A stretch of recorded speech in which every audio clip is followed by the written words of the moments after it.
Let's slide into the rig. Oh, try this out, huh?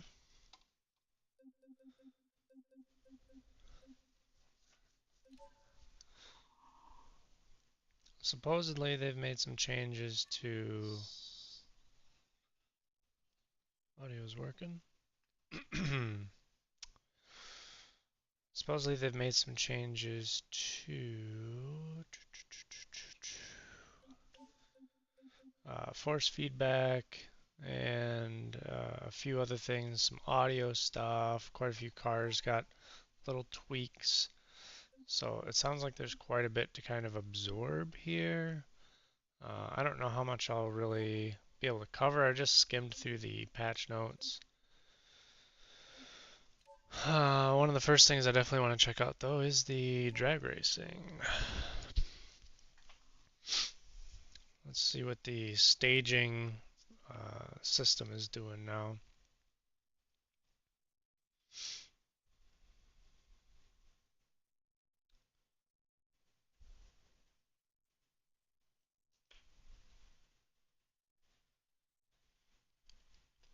Supposedly they revamped the UI. It sounds like the radial menu now opens with the E key, which in my setup is probably bound to something else. But what I would like is if it no longer made you cycle through the radial menu to get to the other menu. That's what I'm hoping is why they made that separation. Sure is taking a minute to fire up, huh?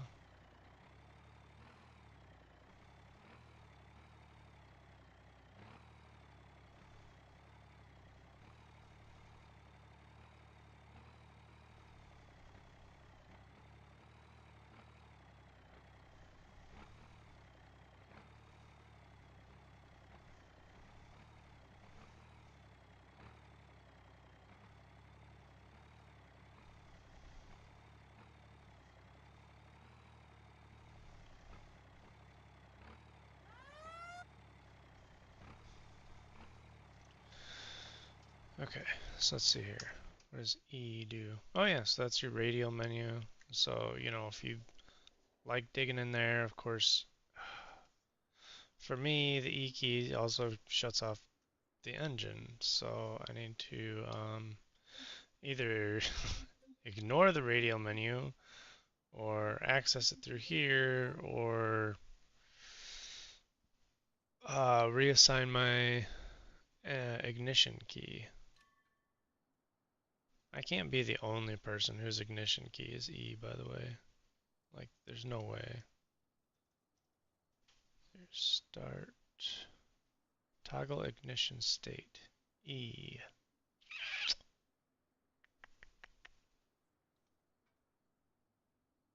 This control is also assigned to toggle radio menu. Helpfully.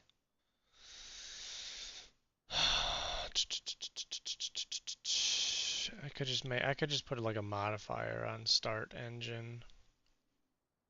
Because I don't use the keyboard to start my engine, really, ever. I have it on my Stream Deck.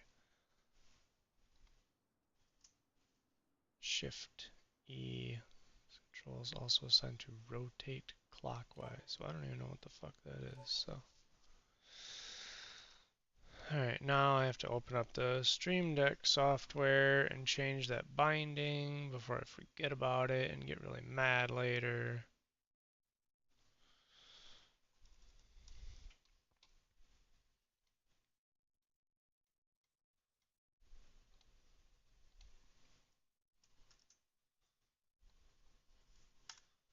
Easy enough.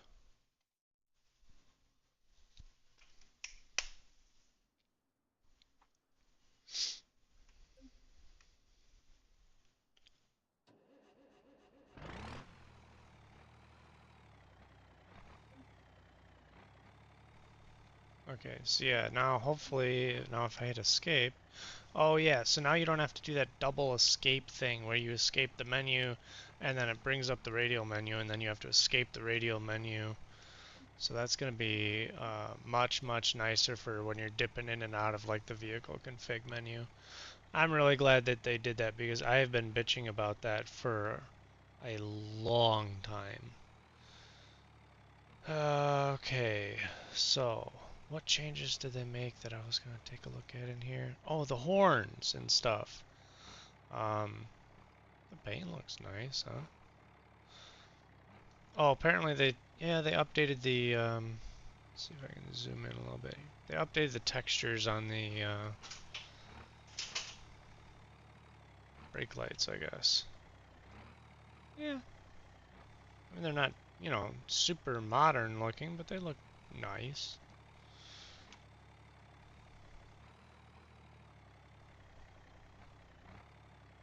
Oh, they have that very, very subtle fade in. I like that.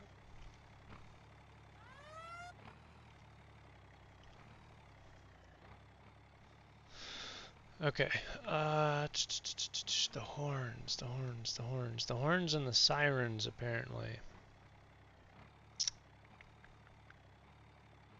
They said that they made them, oh yes.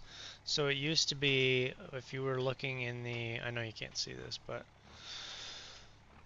it used to be if you were looking in the horn or the siren menu, trying to pick one, it would say like siren 10, siren, 21, and they were out of order and it was terrible. So now they have descriptive names like vintage hand crank whale 4, you know, uh, FATT scanner 01, which if you're a police nerd, I imagine you probably know what that means. I don't, and I don't really care. It's just going to be so much nicer for being able to get in there. And they also redesigned this UI to make it looks all nested. It's really slick. Really, really slick. Much easier to sort of follow like which things are under which submenu. So that's very cool. And apparently they did that with the horn as well. Oh, yep. Horn 32, medium duty truck. Horn 33, semi truck. Yep. That's going to make it a lot easier for when you want to put a custom horn on your vehicle. So you don't have to put it on, apply, test it, try the next one. It took forever. Okay, cool. Well, let's try.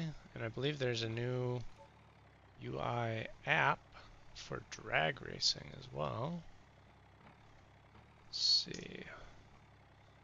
Drag race time slip and drag race tree. Okay, drag race tree. So presumably this is only going to show up when I'm pulling up to a drag strip. Kind of like, I believe I have the drag race. Come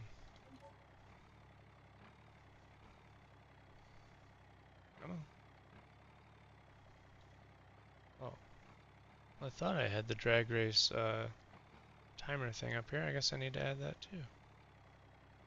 Drag race time slip.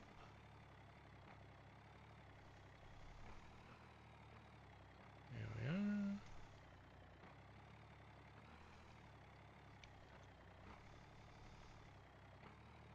Oh shit. Alright, hang on. I don't need this to be... Oh no.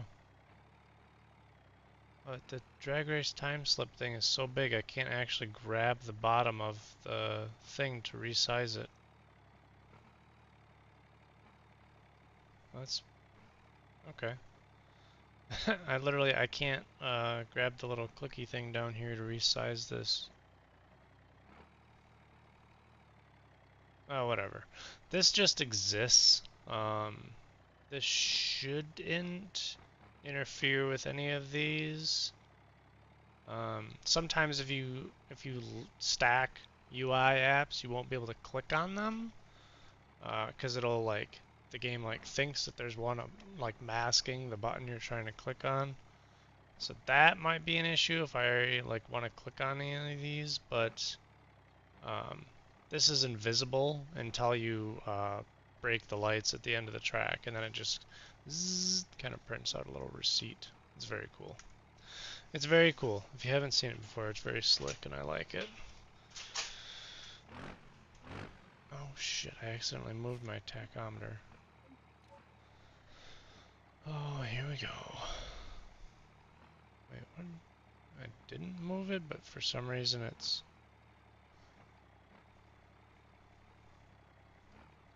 No, they've put this little bottom bar in here. Yeah, they put like a buffer bar at the bottom, and I can't drag stuff below that anymore. What the heck? I don't love that. I like having my UI... Oh wait, now it's... What is happening? Am I losing my mind? Did I just... Did I imagine that shit?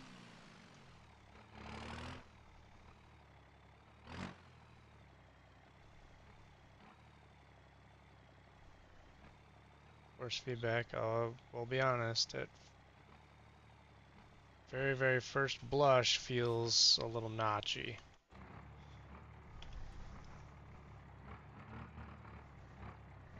I need to be in high range.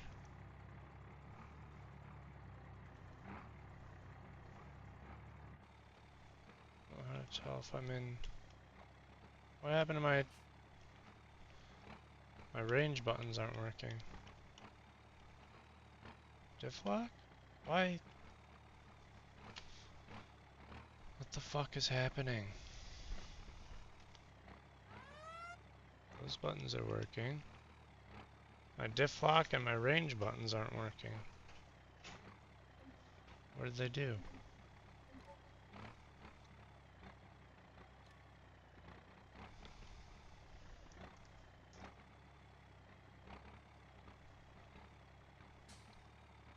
Toggle center, lock center, unlock center, set center differential mode, toggle rear differential mode.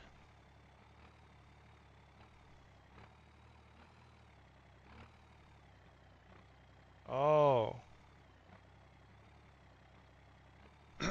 It used to be one button for all of the diff locks.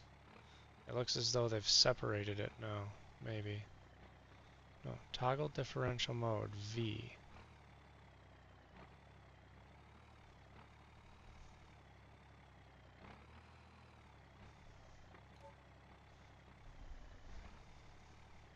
Oh no.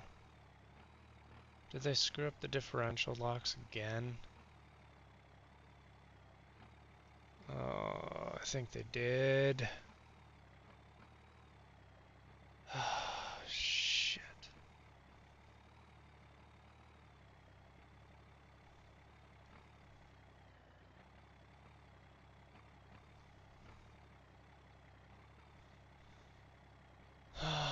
Okay, let's take a look and see. Yeah, toggle differential mode is not changed, but for some reason my binding is not working for it. Toggle range status, B and shift B. So why doesn't it work?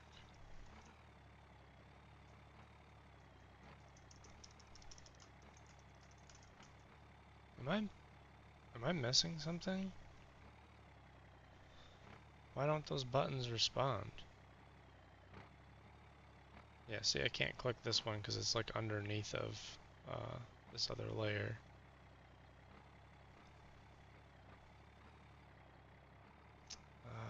Boy, that's really irritating. What did they do?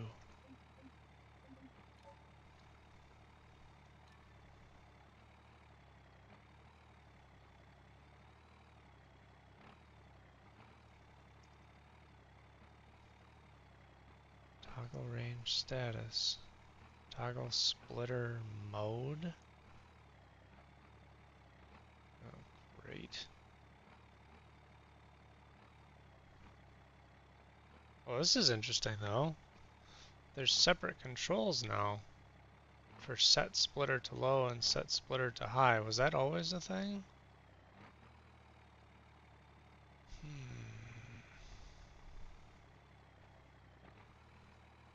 Okay, just out of curiosity.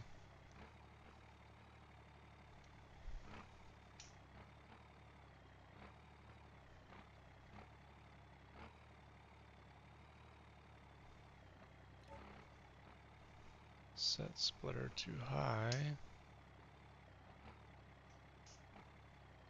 Yeah, no, you can't.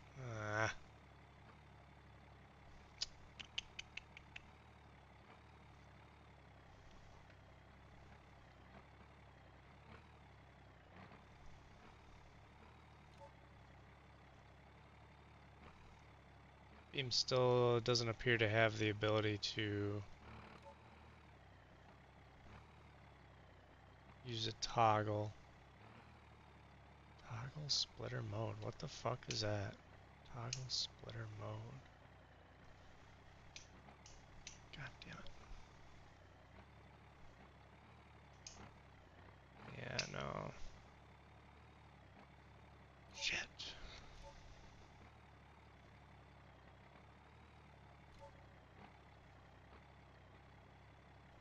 Toggle splitter mode. Alt A.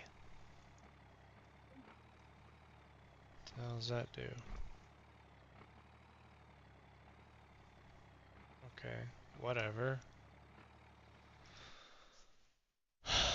I don't know why. I don't know why they had to introduce a new button combo for the same function. It drives me nuts when they do this shit, because they do this pretty frequently. They did it with the hydraulics for like the tow truck upfits and stuff. The controls were not synced from like a D series tow truck to a T series tow truck, etc. Same thing with the transfer case and the splitter or the range box. They were separated or like mapped differently depending what vehicle you're in, you know, and sometimes when they roll out an update, like the stuff would get all jacked up. And see, what's gonna annoy me is if I change this to Alt A for the MD, then when I'm in a not MD, like when I'm in a D series and I want to toggle my transmission or transfer case mode, it's not going to work. Okay. At least I found the control.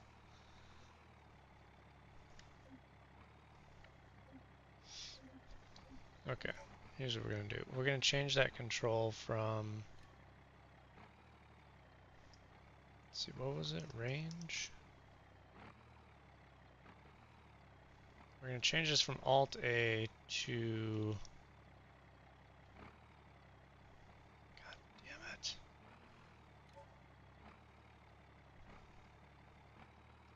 Shift B.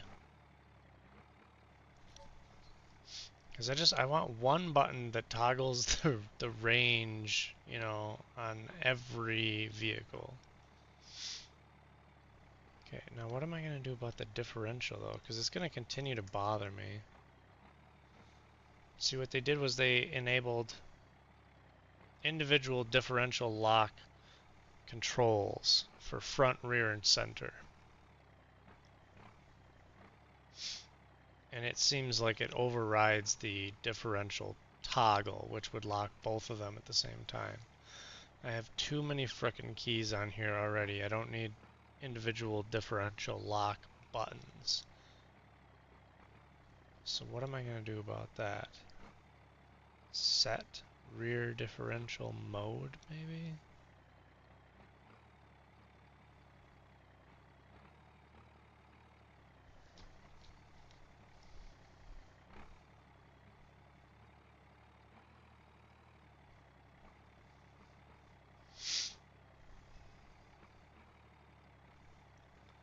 Yeah, set rear differential mode.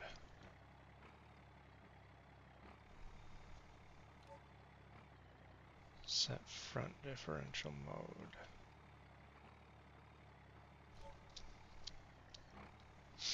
I hate it when I like launch the game and I have to get in here and like figure out how to make the basic functions work again. That makes me nuts. I'm gonna have to try a four-wheel drive truck too, to see what the deal is with this center differential. Like, does that include transfer cases? You know what I'm saying? Is that what they call a differential? Okay, let's see if this works now.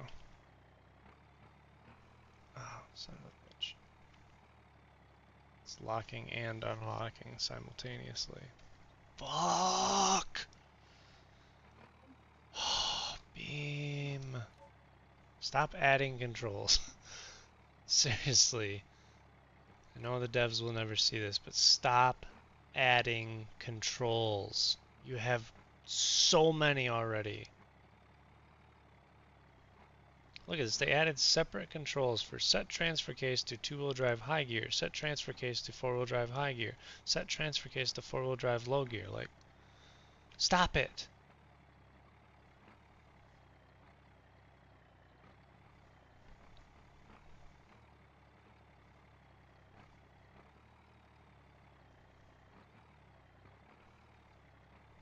Somehow they add all of that, and yet these switches can't be used as toggles for, you know, an Eaton Fuller transmission. I mean, come on. You add all of this stuff and no ability to run an Eaton Fuller style transmission. Oh, shit. I'm gonna have to spend some time and try to figure this out. This is gonna continue to fuck me around, I'm betting. I am betting.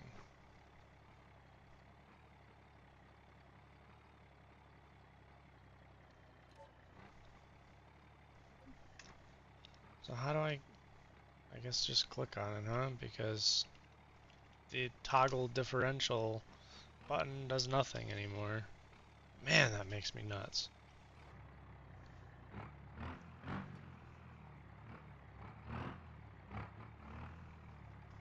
Whoopsies. Oh, I made the thing to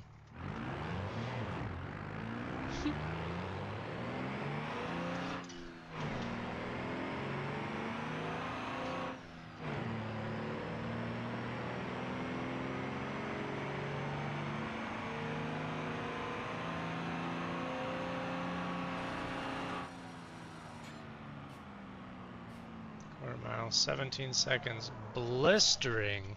Oh shit. See, the rear brakes are still way too fucking grabby on this thing. But alright, whatever. Let's fix my UI app. Edit. I'm just gonna make it narrower. I don't need it to tell me that I've been staged. Okay.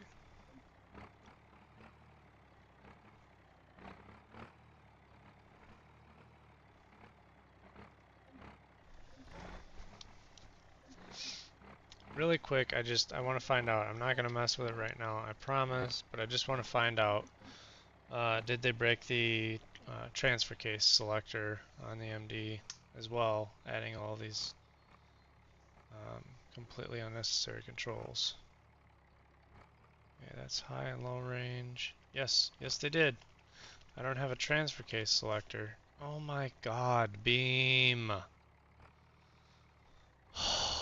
So you took one control and turned it into like 4 controls for every component of the drivetrain. I mean, that's insane. That is insane. Nobody wants 3 buttons for the transfer case and 3 separate buttons for the differentials, and then 2 more buttons for the splitter box. I mean, come on. That is bonkers, y'all. Fuck me. I hope they fix that shit. I'm gonna be on the forums fucking bitching about that later, 'cause that's. I have two 15-button Stream Decks here, and I have something like 60 assigned controls on here. You know, like I have on this side, I have like pages that I can cycle through to get through some of the various controls. I do not need to make another entire page just for, the differential controls and stuff. Like just one button to toggle all of the differentials. If I want more granular control than that, fine. I'm sure there's somebody out there who's, well, I just really want separate buttons so that I can blah, blah, blah, blah. I don't care. I am not about that life. I just want one button that I just tap and it just locks the differentials.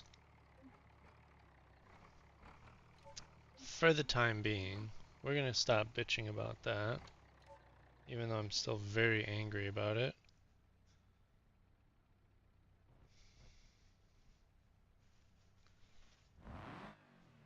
Okay, see, this has got the dynamic differential. Manual 50, manual 100, and then auto. So supposedly, this thing sounds good.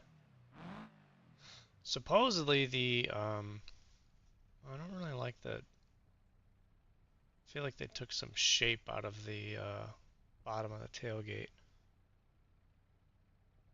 I mean, whatever. I do like that the antenna has the little curly Q in it, though. That's cute.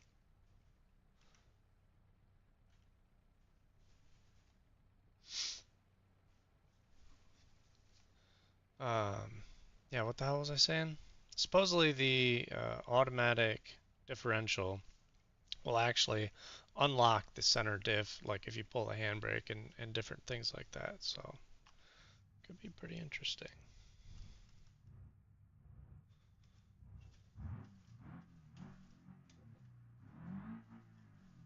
Oh, right. I'll be honest, I never spent very much time in the sunburst because the force feedback was always like torturous, like so bad. Does this thing still have sport mode? Oh yeah. You're off.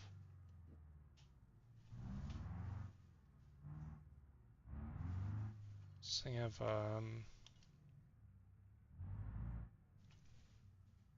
two-step.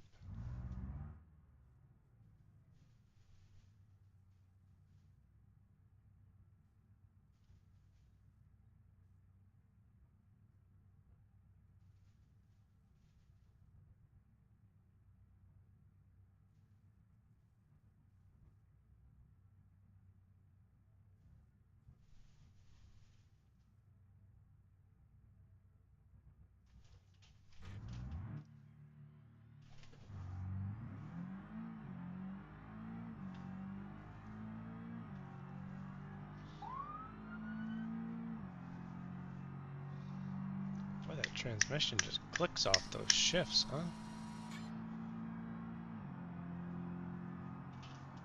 12.4 in the quarter? That is zippy.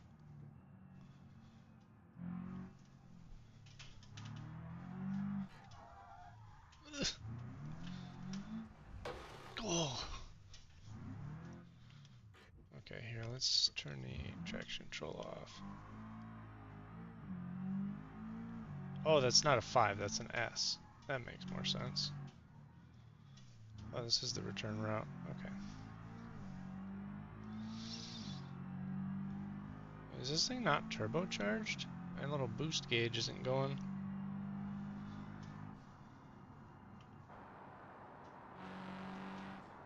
Oh, it's probably just an issue with maybe Beam is outputting a different specific language for the boost gauge now. Wouldn't surprise me. Let's take a look really quick at SimHub and see what it says.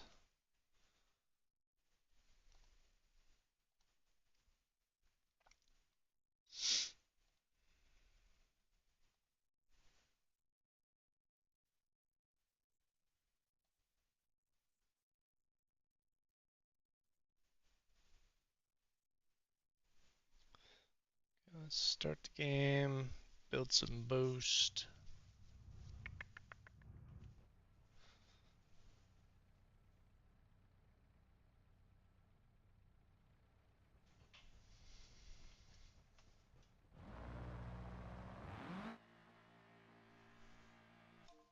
Pause the game, so we know that the output needs to be something.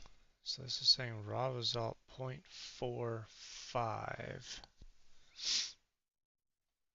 see here.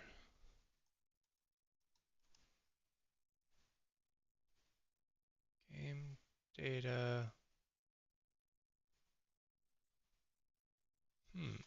That's interesting. Max Turbo is not supported.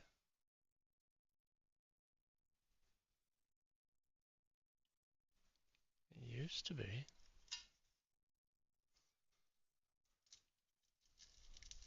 Not supported.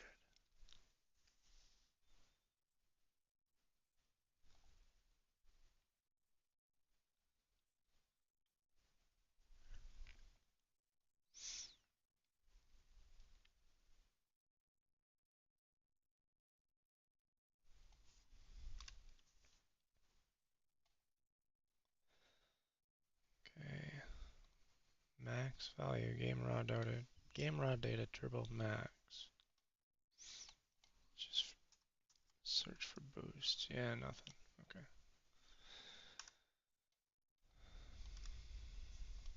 Okay. Max value 100.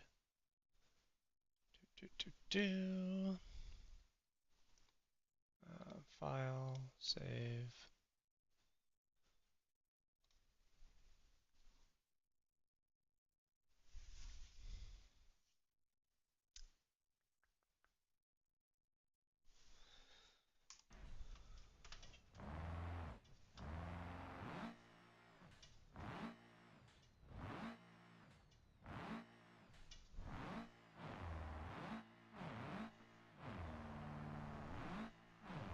Okay. Turbo gauge is working now.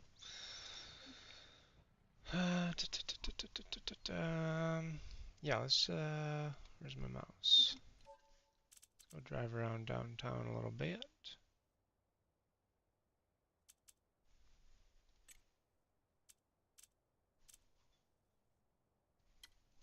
Set route.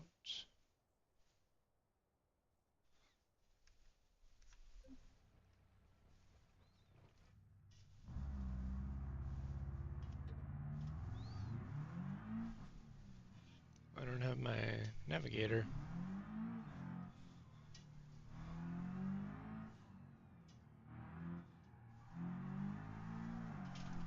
Oh shit!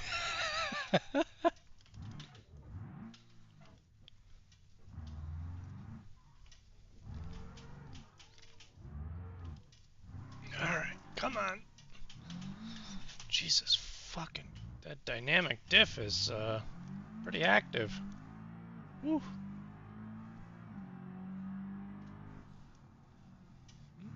Oh, we're gonna check out the new tunnel.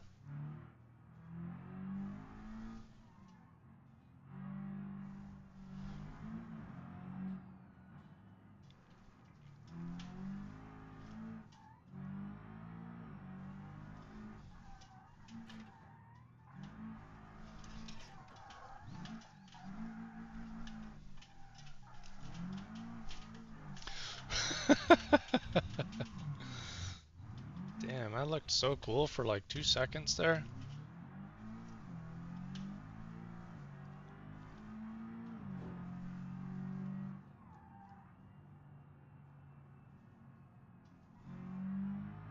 This thing definitely has some understeer. Granted, this is a completely stock, like vanilla config.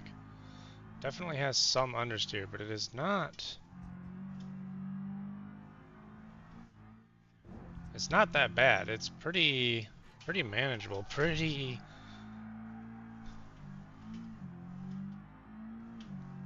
natural, honestly. Like you feel it. You know, you feel it understeering, but it's like, yeah, I'm not surprised. I mean, that dynamic diff though. Ooh.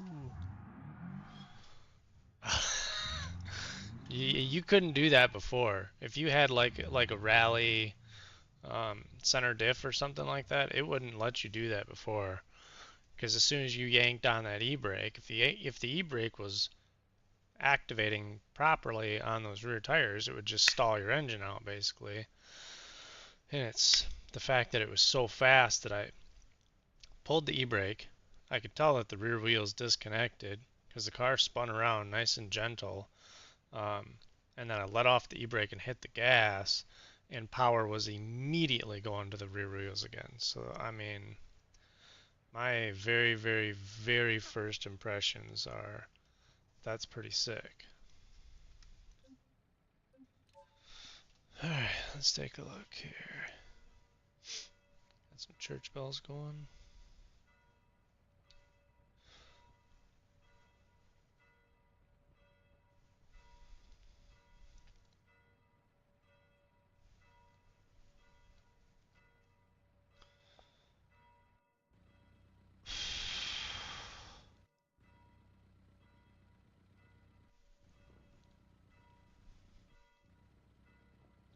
Oh, it's a dual clutch. Nice. Oh, that's gross. There's a 5-speed manual, a 6-speed dual clutch, a CVT, or a 6-speed sequential. There's no 6-speed manual.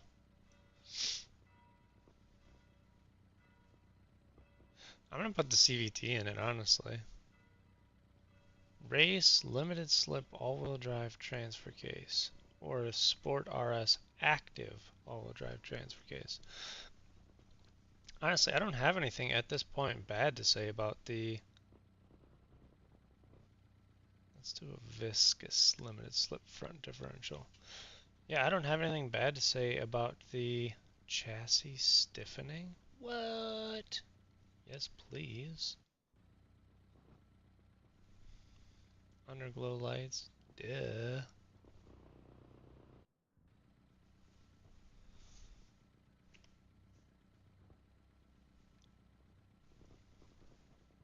Alright, what was I doing? See, rear suspension. Viscous limited slip rear.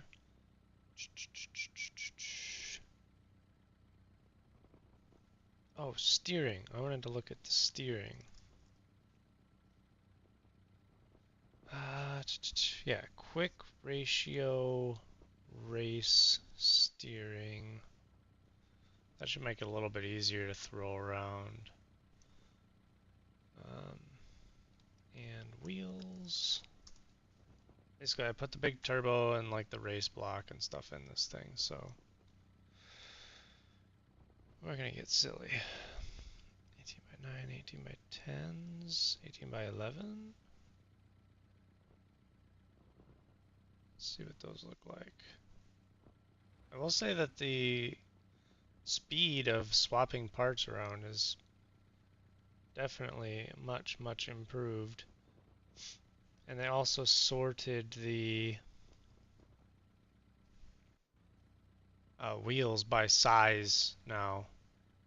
I know that they did that on the last update, but now it like literally it has a little demarcator for like 18 by 10, and then it'll have all the 18 by 10 wheels, you know, in that little subsection. That's just nice, because that way, like if you know you're looking for a specific wheel size, then you know you can just go right to that section without having to do the scroll up and down. Like, did I miss something?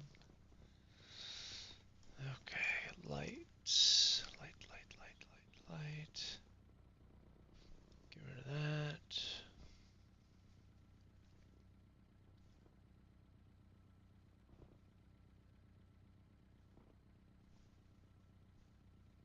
They do have concealed flashers. It's neat. I'll try those out. That's cool. I like the bar being in the back. I don't believe that these have light bar modes, but concealed flashers, I will always take those. Alright. So this is a CVT transmission. They said that they improved the CVT logics.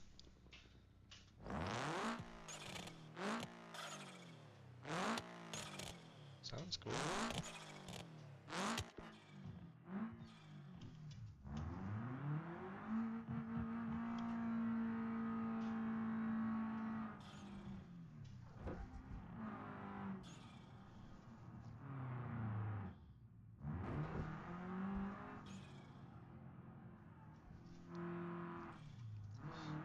Basically, as soon as I saw that they said they improved the CVT shift logic, my first thought was, what's the torque limit? Not because I want to drive a CVT.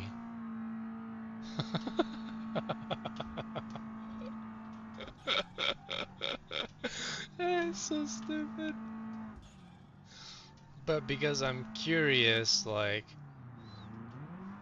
did they up the torque limits on any of these transmissions? That was something that I've been finding recently. I don't know, maybe it's always been a thing. But with vanilla Beam, it is not difficult at all to find the torque limit of a transmission. Here, hang on, can I don't have my two-step anymore. I guess that's probably part of the DCT, huh?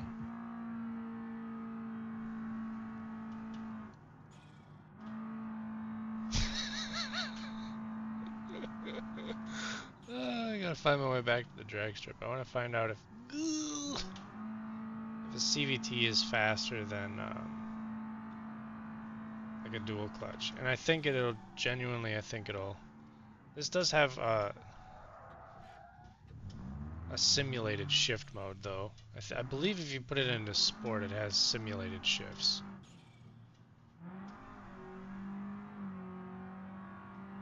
But this is a CVT.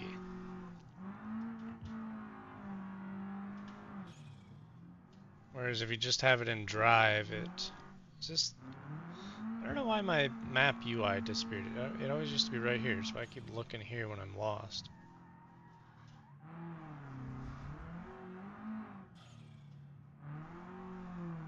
I'm gonna have to get my kid to show me around here. He is so much better at navigating around West Coast than I am. Okay, this should take me to the tunnel, right?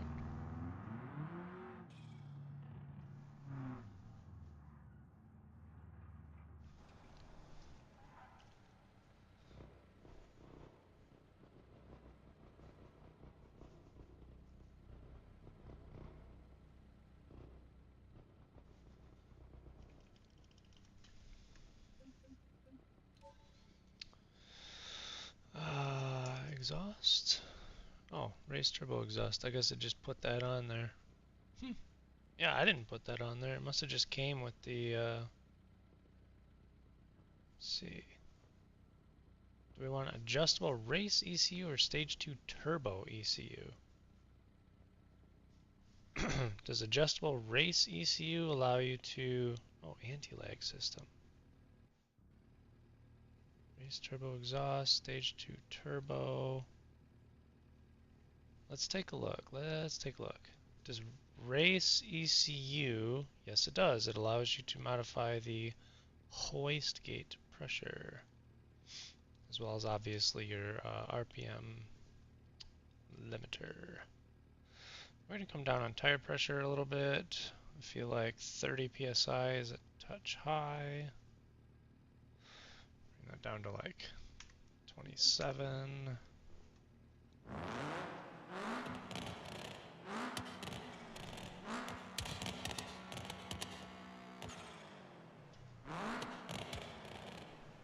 I don't know what happened to my UI apps. Am I in a different camera mode or something? What the fuck is happening? Where are my UI apps? Did, am I? Where did my UI apps go? Like they were here, right? The fuck? Dude, what the fuck? I don't understand this fucking game sometimes. Where the hell did my UI apps go?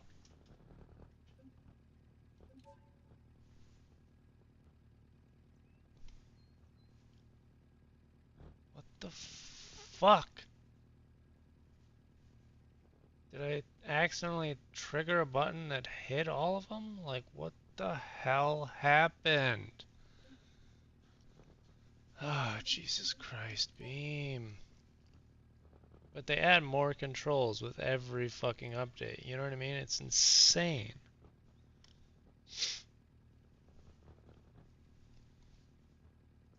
It just increases the chances that you're gonna like accidentally trigger something without even realizing it. You know what I mean? Oh, for fuck's sake.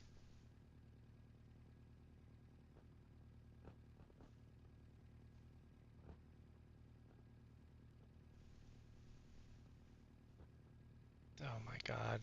Beam, what the fuck?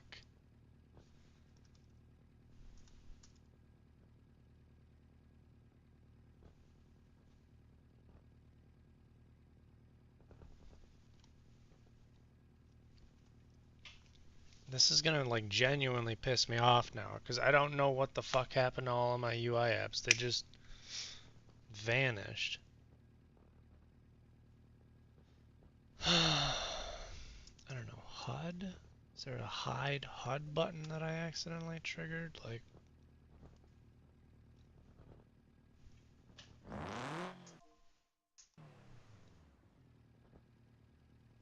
oh my god, Beam! What the fuck?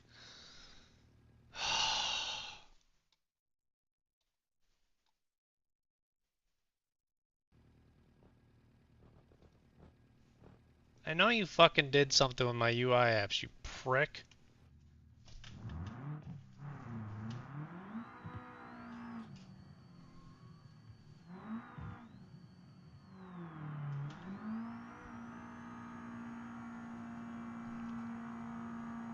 I can feel that front differential digging around. Oh, did you see that? My laptop just like...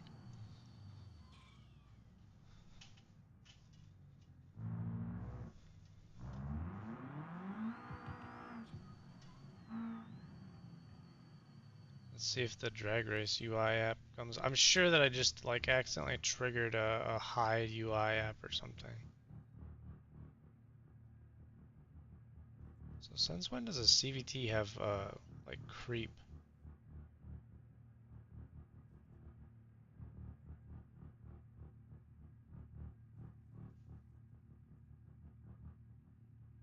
Yeah, the drag race UI app isn't showing up.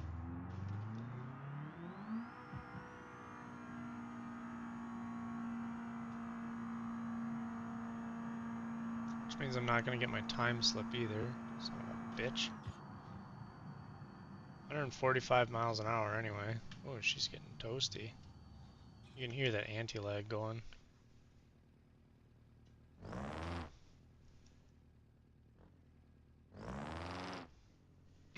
There's got to be a goddamn button to fucking bring the UI apps back. You fucking piece of shit.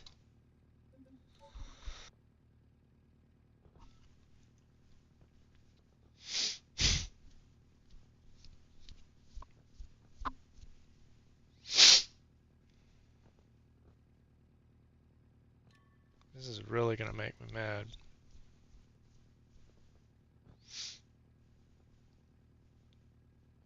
Menu navigation, slow motion, debug. It's gotta be like gameplay, right? Activate previous layer, livery editor.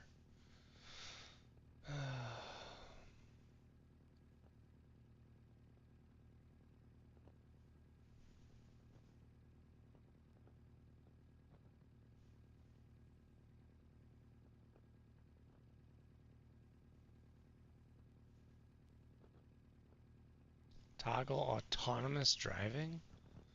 I didn't know that was a thing.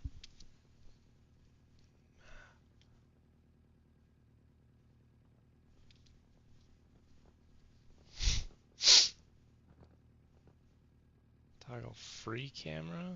I'm not in the free camera, am I? VR.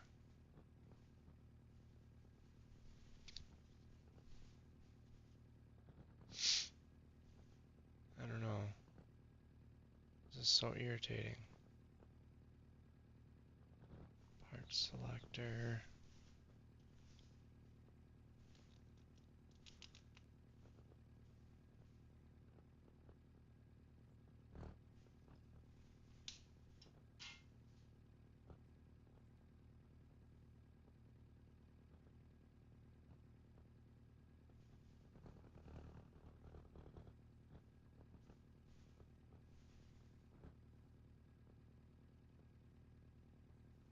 I don't know what the fuck happened to my UI apps. I don't know. Full screen, photo mode, hide UI, Alt U. Well, that didn't do shit.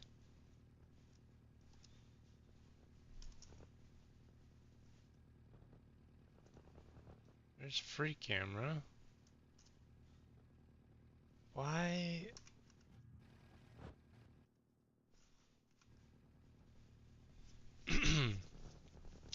I don't know what the fuck happened to my UI apps.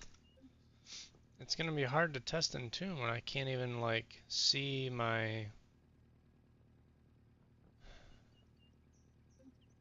I'm hoping it didn't fucking delete them all. Oh my god, it did. Look at that. It just wiped them all. You fucking piece of shit, are you kidding me?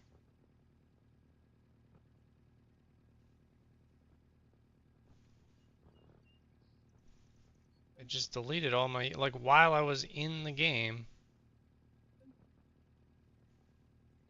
Come on! Beam, wake the fuck up!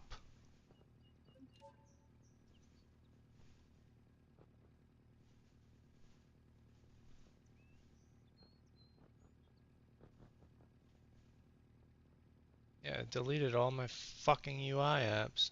Oh my god, you have to be kidding me. Jesus fucking Christ.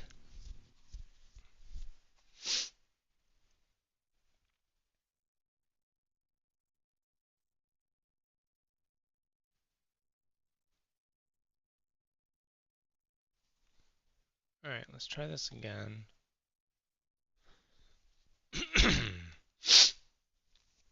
I'm just gonna try opening up the game again and just hope that it, like, unfucks itself.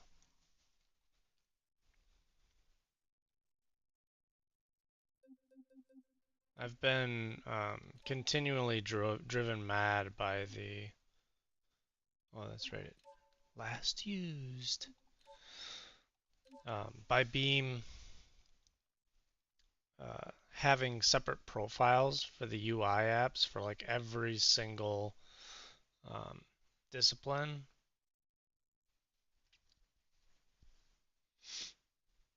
I hate moving all that shit back into place again. Like, if you're in multiplayer, if you're in drag race mode, if you're in free roam, if you're in... My fucking UI apps are still gone. What the fuck happened? Ah! God damn it. That's obnoxious as hell. You motherfucker.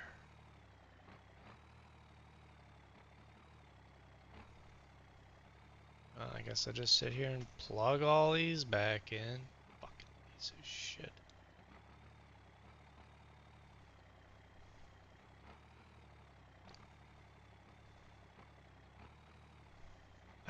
I don't know what the fuck happened. Like, I was just playing the game, and then all of a sudden my UI apps were just gone. God, cocksucker. I don't know what that gauge is called. Is it like RPM? Or tacho?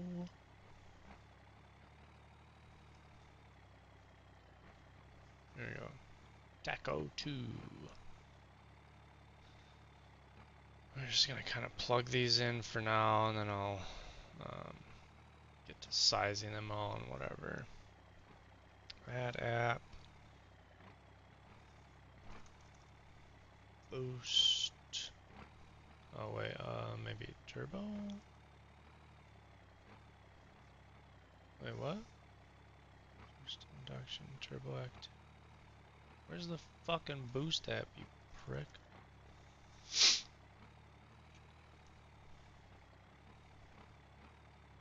Am I going nuts? Like, what the fuck happened? Oh yeah, I want the drag race tree.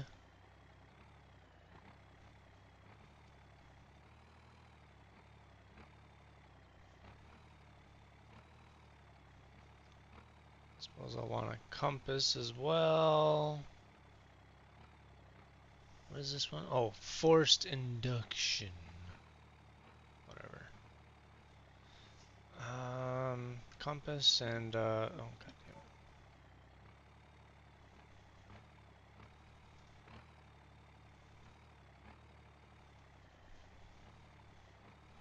Where did it go? Compass.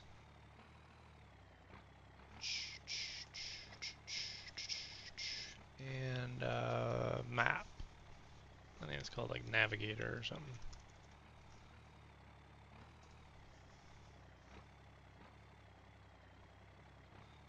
Make this one nice and big over here.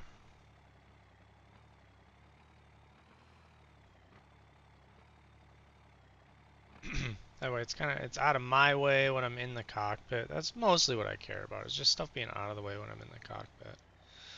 This doesn't need to be quite this large. I think we can bring this down to a more reasonable 250 by 250. And this one I like to bring this in and tuck it in nice and tight right there. And same thing with the boostesses. 120 by 120. More than enough. And then just kind of drag that right down in there. Keep everything nice and tight and tidy.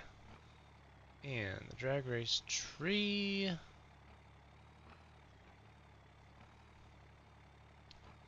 Shrink that up. Yeah, I can't tuck the compass anymore. Okay. Man, what a fucking pain, huh? Like, I don't even know what the hell happened. My UI apps were all there, and then they just weren't anymore. I don't even remember what the hell I was doing.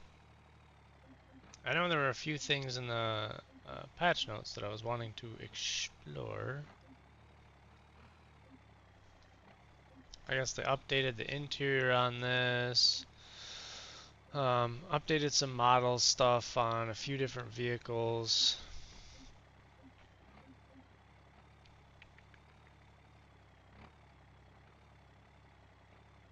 I think they added some liveries to the ETK.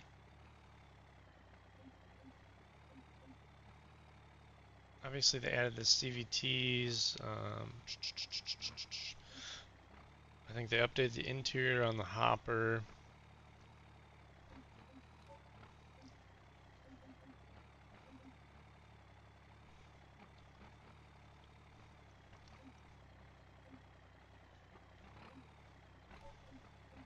Alright, let's go back to my cop car. Replace current.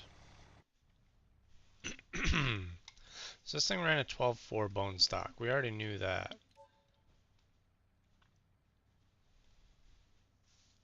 But I had, or I was in the process of viscous limited slip.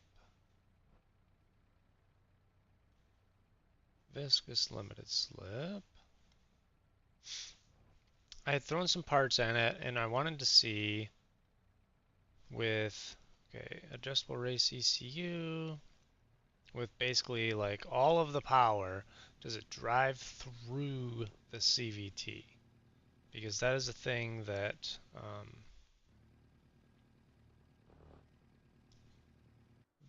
vehicles in Beam are known to do.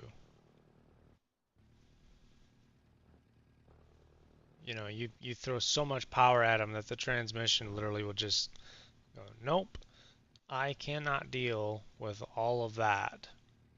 And yeah, we'll leave the Sport RS active all-wheel drive transfer case because honestly, it seems great. I never really liked active anything in Beam previously because it was usually kind of not really that good.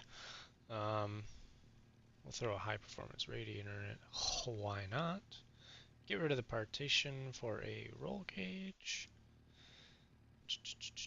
And we'll go ahead and do the chassis stiffening. Oh yeah, wheels. 18 by, what did I put on there? 18 by 11s or something? Yeah. 18 by 11. And we're going to put the race tires on it too. Because, yeah, throwing parts on here, let's see, 295, 30, R18. Yeah, it should be fine. I think that'll, especially on a prepped surface, I think that will be more than enough grip.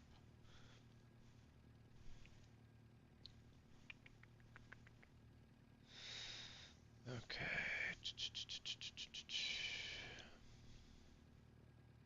I didn't see anything about intercooler. I know that it has an intercooler right underneath of this scoop, but I don't see like an option for, you know, like a fancier intercooler or anything.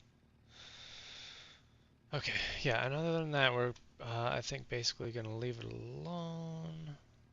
Obviously, we're going to put our underglow lights back on because, come on, what are you doing here?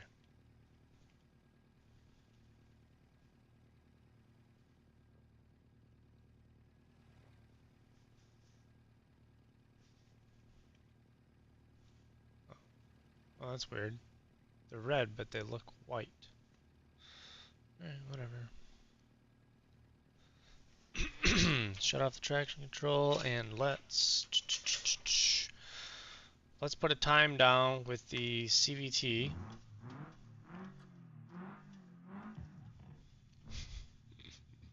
Make sure we abuse on it first, you know.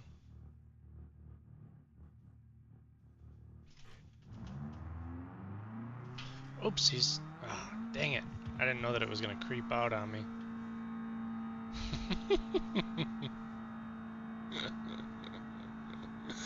It's blowing straight through that transmission. That much I can tell you already. I don't even need to see time comparisons.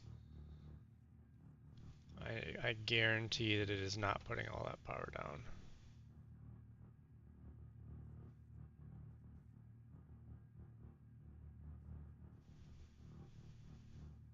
I feel like I'm way over the line right now.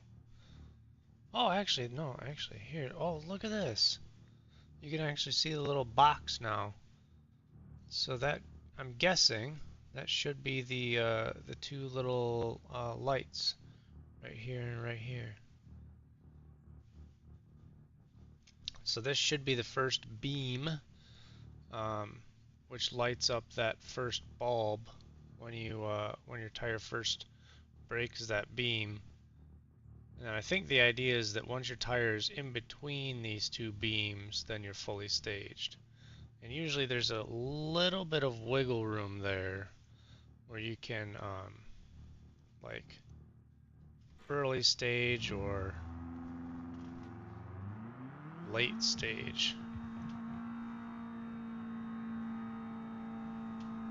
I mean, I could have got up on the converter a little more aggressively there, but I mean, 10.9? Come on, that's not bad. Also, it cracks me up watching that laptop like fold down when I slam on the brakes. So funny. Okay, transmission. 6-speed dual clutch. That way I can take advantage of the,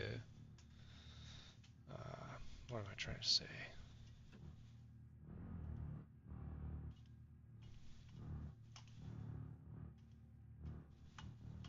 Oh, that's weird. How come I don't have my two-step? I had it when I was using regular sport. Wait, what happens if I put this into sport mode? Oh no, I don't have the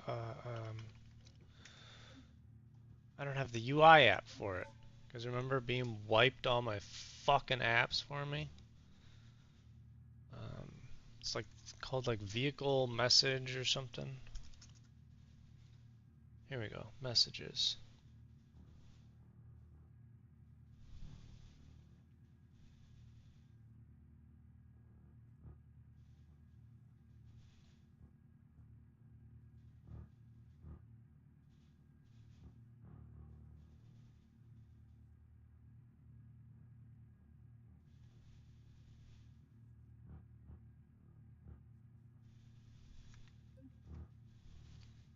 Okay, alright, hang on. Two-step, there we go. There we go. Just had to find it.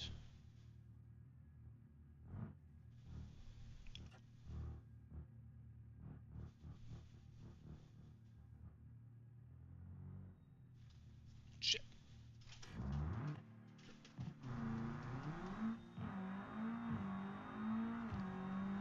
Oh yeah, she's pulling a lot harder.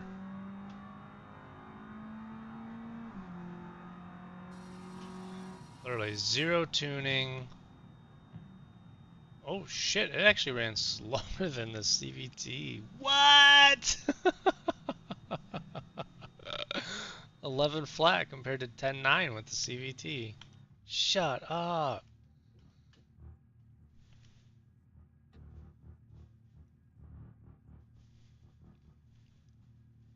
Dude,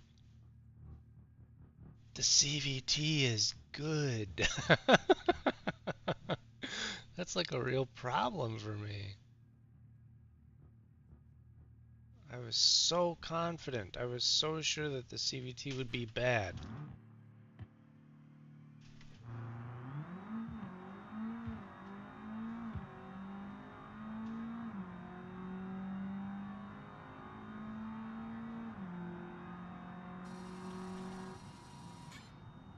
Ten eight. There's the CVT sucks. See, I proved it with flawless science. that really that really annoys me. Oh man, the CVT is kinda good. Oh no! You have no idea how much of my identity is wrapped up in CVT transmissions being very bad. All right, let's screw around here for a minute. Oh yeah, they reworked the headlights on the D series as well. I don't know. I thought they looked fine before. I guess they do look more realistic now.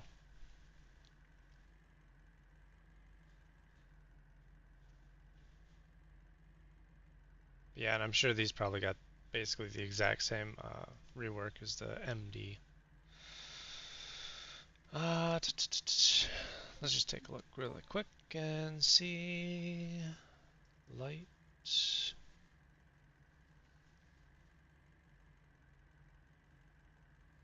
Yeah. Okay. And transmission. Says a drag 4-speed.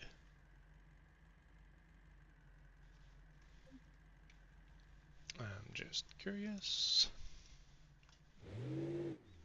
What did my diff lock button work on this thing?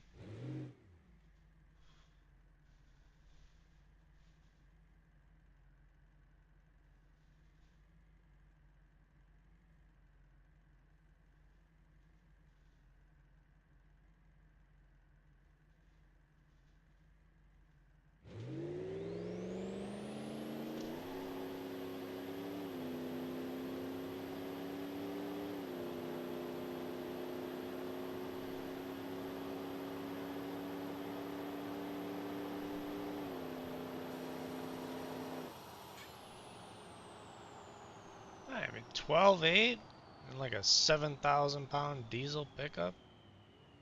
I'll take that. Supposedly they reduced the bump steer on the off-road suspension as well, so let me guess, I can't click on the delete thing.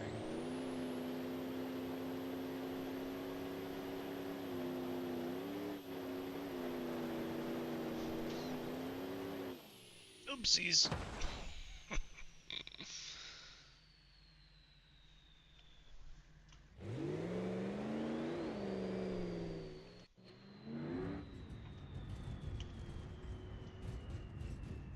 Man, it feels nice and smooth so far. Oh no. Oh no.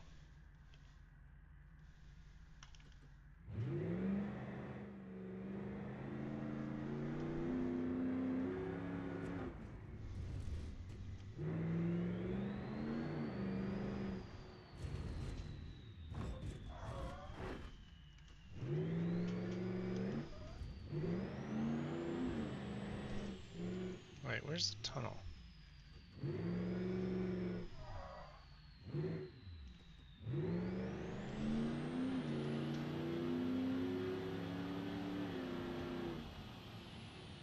Is it down here? Did I already get lost? Am I actually the dumbest person on the planet?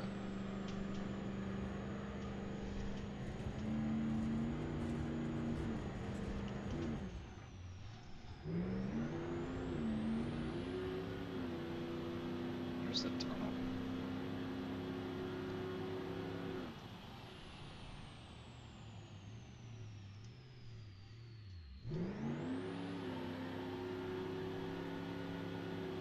Oh, it's right there.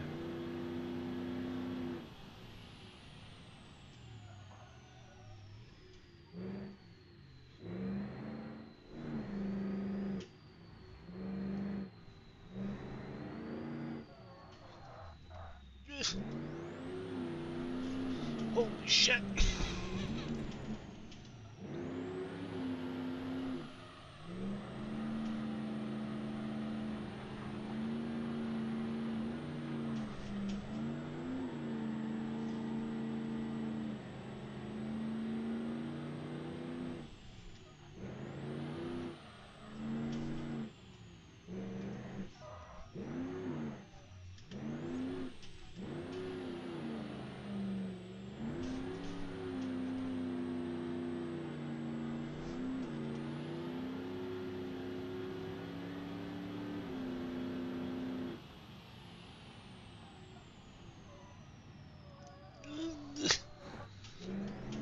Stupid squishy tires. Alright, come on now.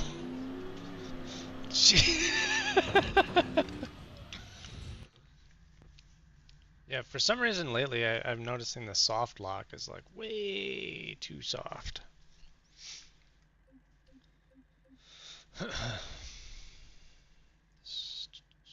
Controls. Like I'm hitting the soft lock and yeah, I get it. Can you? Oh my God, Beam. There's a stupid fucking UI thing here that won't go away.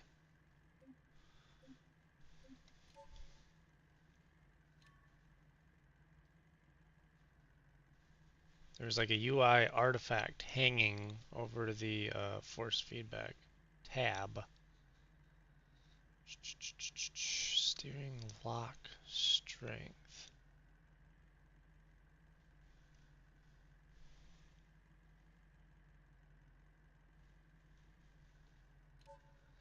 Because I noticed that yeah, see, I'm going past the steering lock right now. Definitely not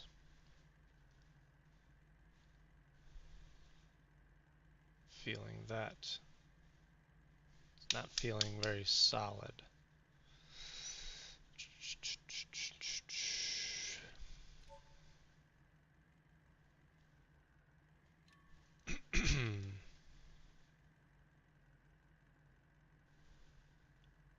We're gonna turn down my graphics settings a little bit. I want to try and run a little bit higher frames.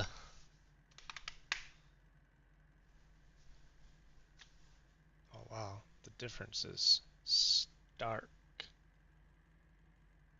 I do need my mirrors though. Okay, detailed mirrors are on. Go and bump up the distance on that and the resolution because I need to be able to actually see shit in the mirrors.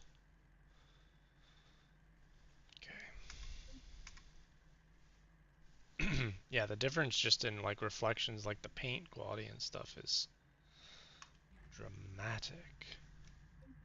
Okay, UI apps. Edit. Hiding cockpit. Hiding cockpit.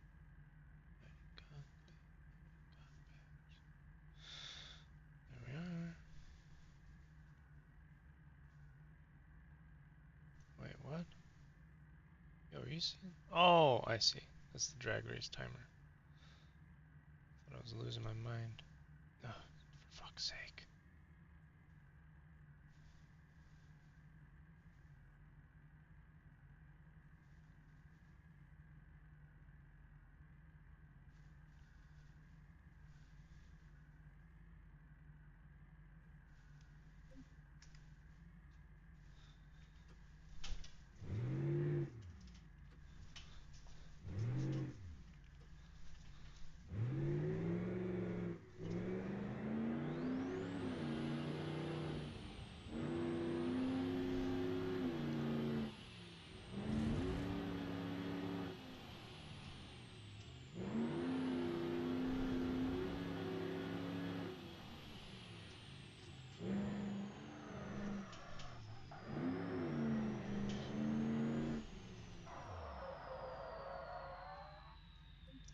Did they let us put a shorter steering angle thingamajig around here yet? No. 3-link axles don't get any of the love, man. It is criminal. Give us a fast steering angle on the 3-link axle. Damn it. Stop punishing us four-wheel drive enjoyers. I just took the power steering off of this because previously I always had to have power steering on my D-Series trucks.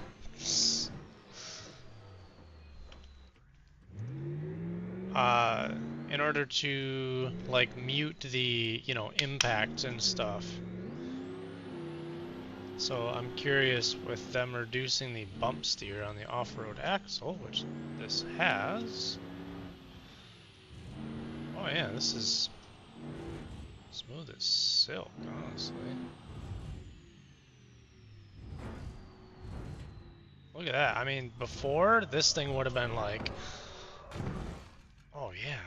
Oh, that's night and fucking day compared to what it used to be.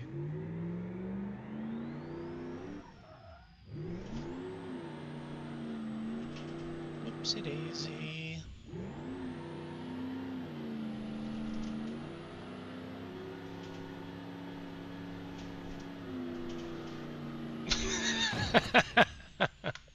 I love it when you can see the telephone pole coming from like a mile away, and you're just like, well, I'm just gonna hit that thing.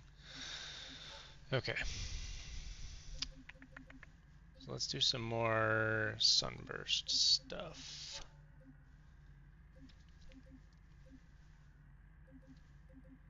I think gravel, asphalt rally.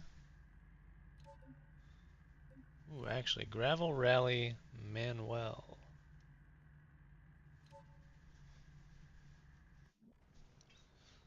5-speed manual, of course, because they don't want us to have fun. Oh wow, yep, that is much snappier. I like the little shift lights.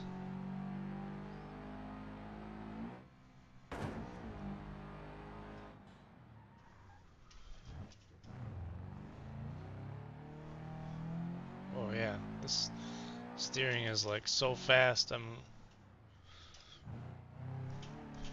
trying to recalibrate my brain.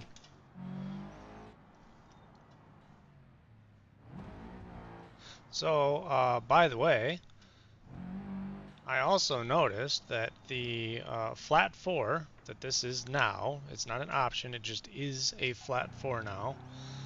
Ooh, she is snappy. Is a longitudinal layout, and this car also comes with a rear-wheel drive configuration option. Traffic violation? Oh, you know.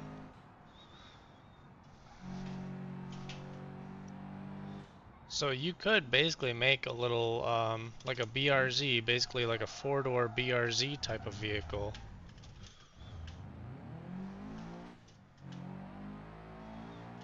You know, if you like that sort of like low weight,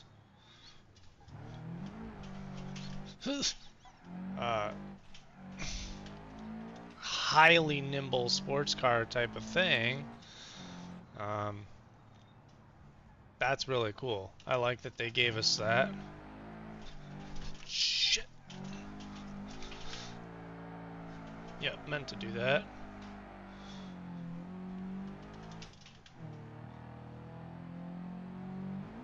This is a very low boost car. Does this car have a boost gauge in it?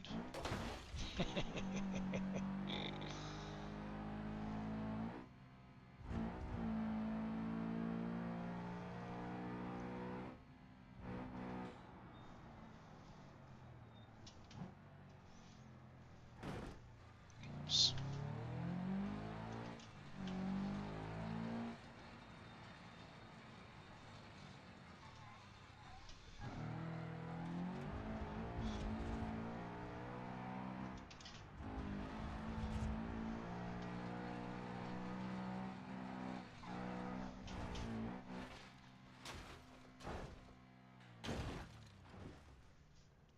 That roll cage is pretty tough, huh? Oh, that's neat. It's got the skid plate. Wow. Oh, it's interesting. There's a little, what do they call these things again? The little trumpet thing? I know it's a harmonic device, but I feel like there's a name for it, because the Ford Raptor uses those too. Wow, look at that. Like they actually have the little subframe connectors, and they have like little spots of rust on them. Man, the parts of this game that this game does well, it does better than any other game. Um, but I do get a little fucking nuts when they just keep adding more and more shit. And it's like, stop adding things that make it more difficult to approach this game. Can I pop the hood? Vehicle features. Um, starter. Well, like this, for example, right? Like, all I want to do is pop the fucking hood right now. Just mirrors, okay.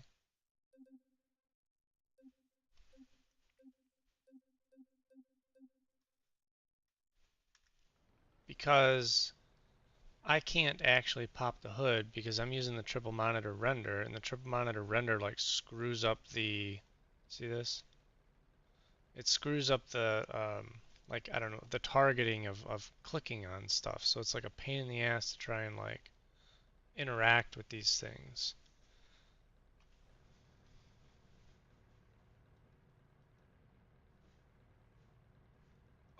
I don't even know if any of these buttons are clickable in here or not. Yeah, you see this? But yeah, so like I would love to be able to pop the hood and go like, "Ooh, look, hood stuff," but I can't. But I can't, you know? So it's like, great, you added the triple monitor render. I love that. It is a feature I super enjoy. Um, can we fix the problems with multi-monitor render before you go fucking around with the diff locks?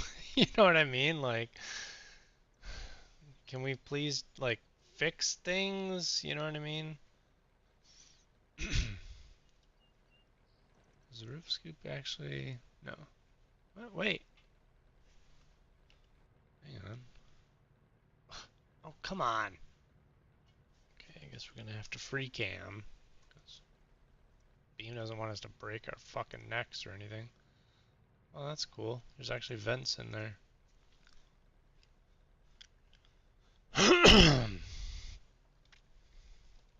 Okay, sedan body. Not a fan of a Subaru wagon. I like wagons generally, but I feel like some stuff is better left off as a sedan.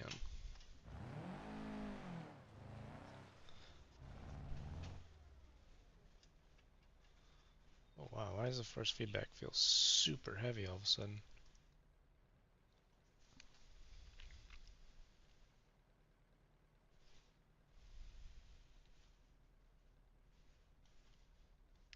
Yeah, we can delete that.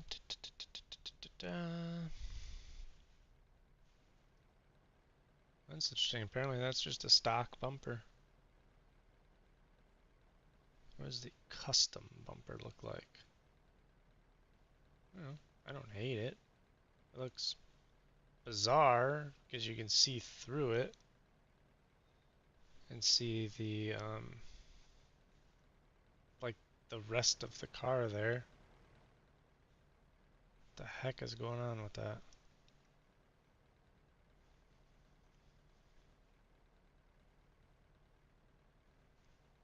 Carbon fiber trunk, don't mind if I do.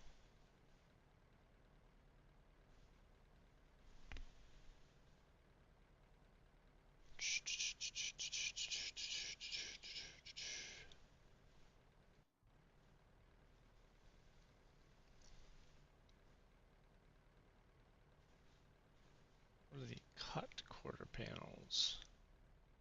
Oh, okay. That's nice. Gives you a little more room.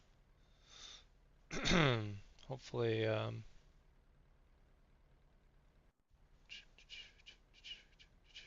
yeah, race dashboard.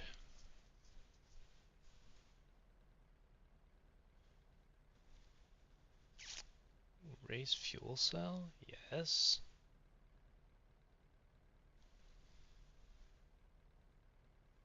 Carbon fiber scooped hood? Yes. Oh, this is a 2 liter. Let's go with a 2.5.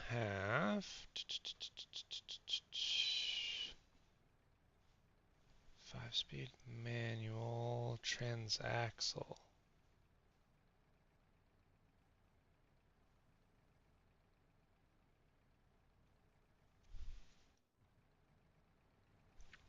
So the 6-speed transmission should be rear-wheel drive only, right?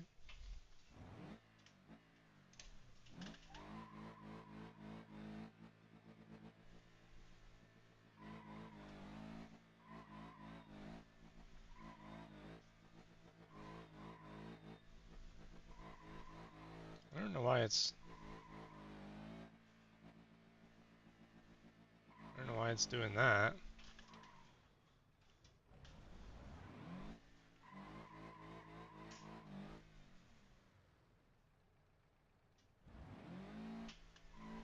Is the clutch assistant on or something? That's supposed to be a sequential. Options, gameplay.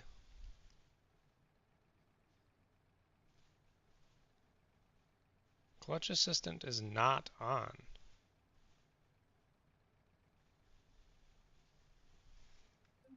But it was pretty obviously not allowing me to stall the engine there. And also it was like kicking the clutch in when I was standing on just the brake and the gas. See? What's up with that? Oh, wait. Maybe it's the center differential. Where do I find that?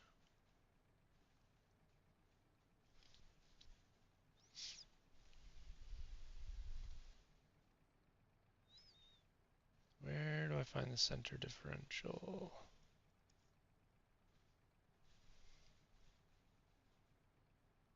Rear differential, front differential. Okay, alright, now I'm fucking confused.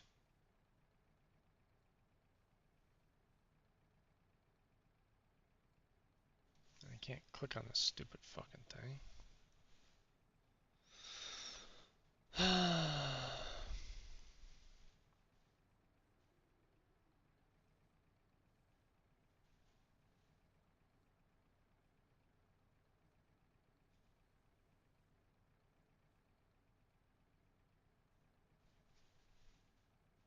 Where the fuck is the center different?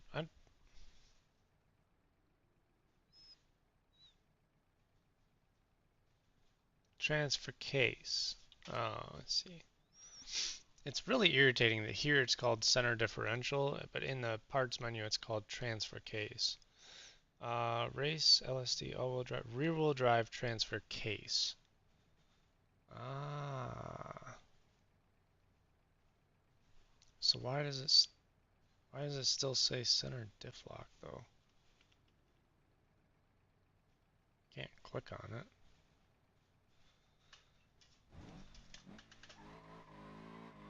There we go. So it still shows the little UI thing for it?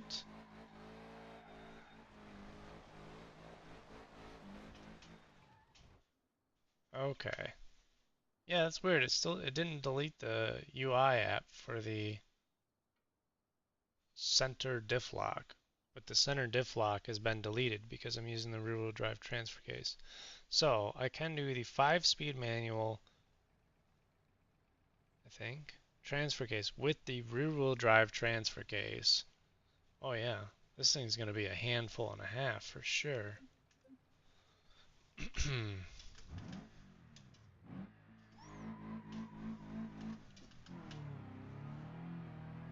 I mean, this is a bone stock 2.5 liter.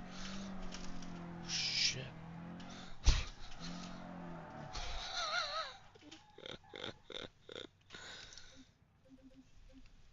Let's try the drift steering. I'm sure it's going to be awful. Drift steering in Beam is usually terrible, but something about adding that extra steering lock makes it, or historically has made it really bad.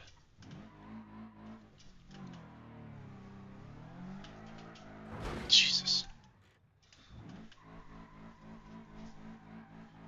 I'm not getting a ton of steering feel, I'll be honest.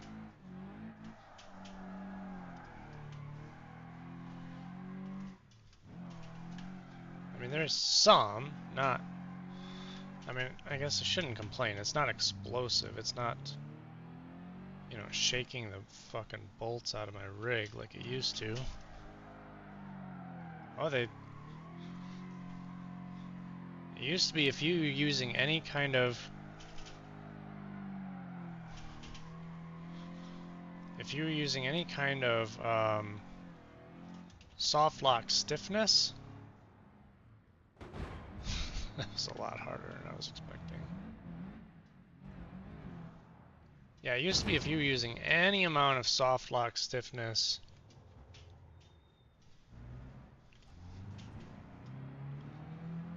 and drift steering, and you hit that steering lock, it would shake your fillings out, man.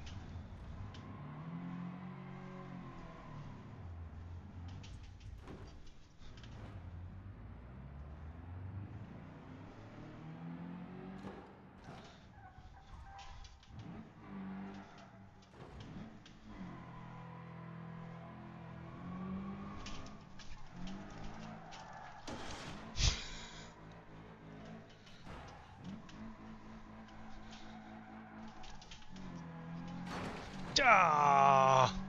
Thought I had that.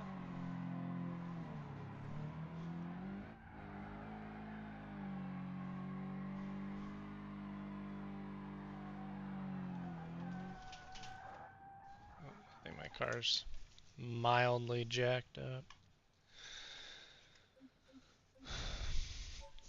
This is pretty cool though. I'm pretty stoked on some of the improvements they've made here. I'm not as stoked on some of the other stuff that they've done. Mostly, I'm going to be crabby about them splitting up the differential locks for like a really long time. So supposedly, they said there's like, they said they reworked a lot of the force feedback, and they're like, so if you want to try it, like reset your force feedback. But I don't actually see like a reset force feedback, unless they mean like rebind it.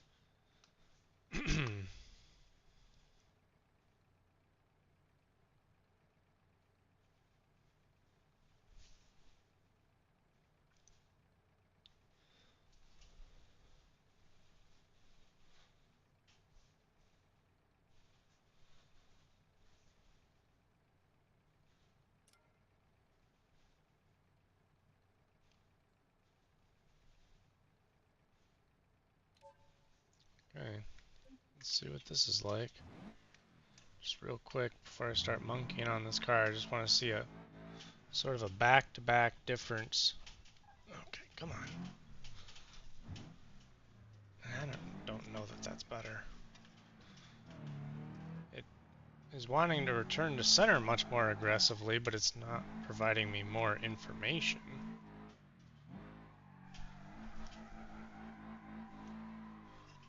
Also, what is this? What is this steering lock? Why does it feel like it's 1, 2, 3, 4, 5, 6? 6 turns lock to lock? What?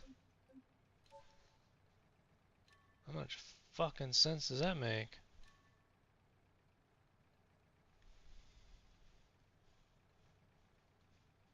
Oh, 1-to-1 steering angle. Here we go. 25, 20.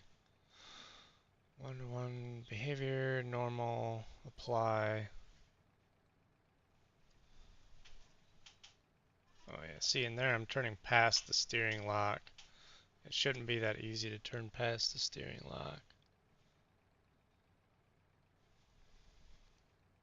Crank up the steering lock strength. Even still, I don't... Beam has serious problems with steering lock strength.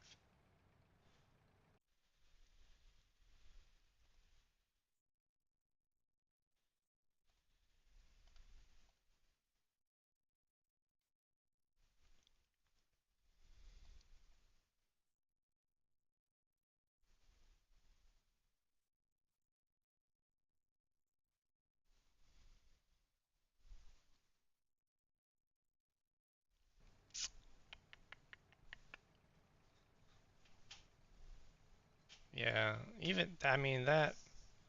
I don't know. I mean, it definitely provides more resistance, but it should, you know, stop you from turning the steering wheel past the lock. Turn this off. Let's see if that does anything.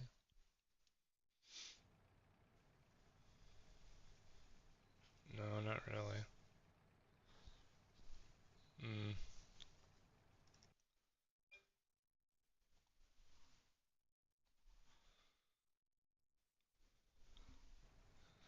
Whatever. Let's throw some wheels and tires on this piece of junk. Oh, I gotta scoot my seat back. Speaking of things that Beam needs to like unfuck, hey, how about a UI safe area, you know? So I don't have to be like staring at this monitor when I'm putting parts on the car. I don't know, just a fucking idea. I would take that over split up diff lock controls. Just saying.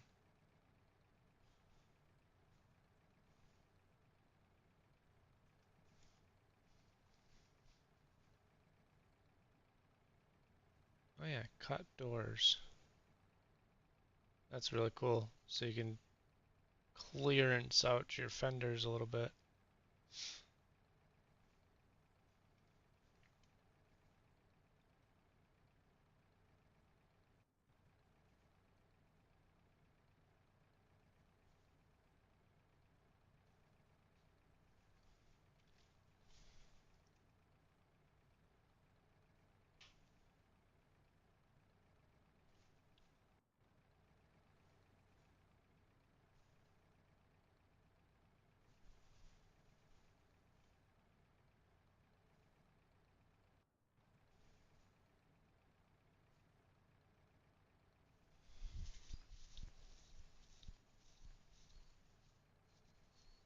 Oh, shit. Those don't work. So does it have to be like the custom bumper? What the hell? Which part fits these stupid fenders? Fuck. That's irritating. Classic.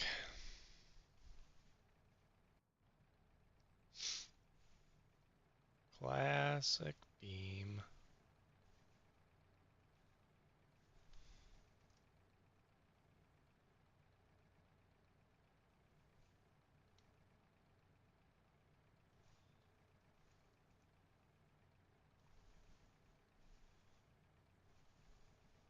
What is a Sport RS door?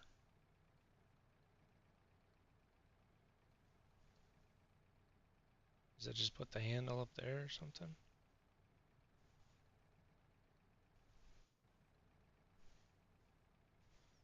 Not a clue.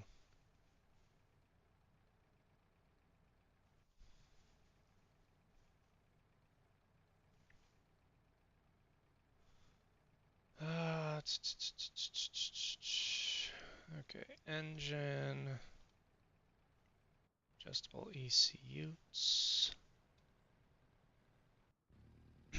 This is not going to be a good car.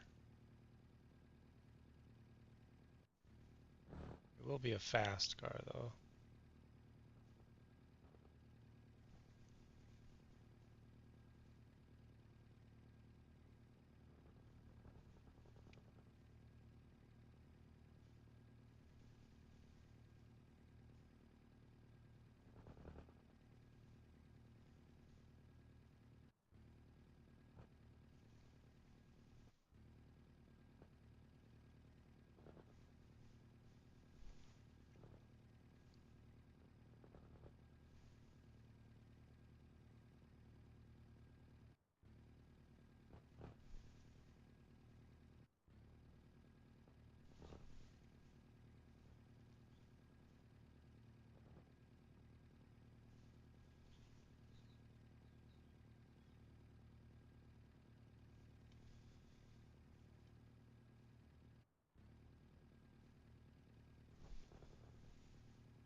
Oh Christ, the Sport RS quarter panels are ever so slightly wider than the regular doors.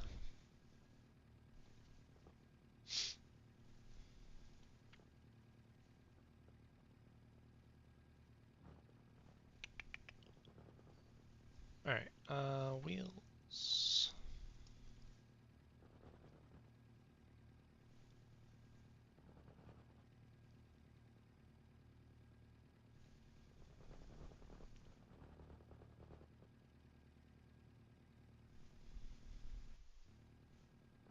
Boy, those things are ugly.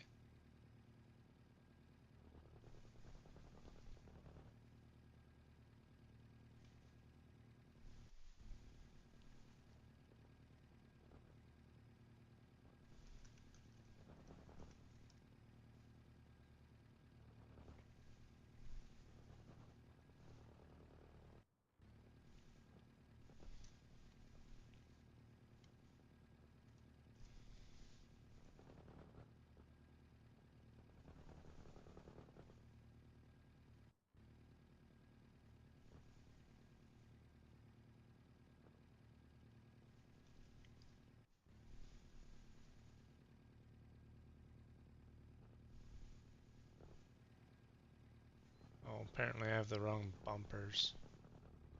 Goodness gracious.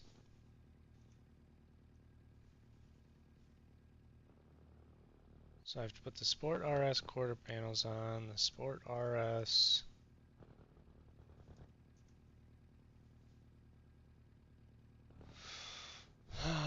doors,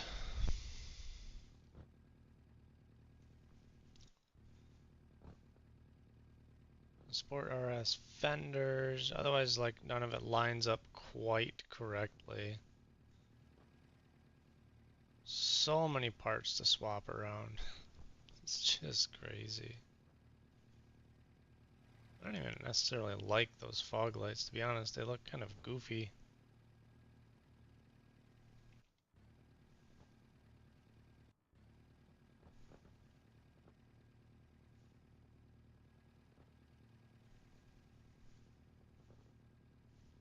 I do need a spoiler, though.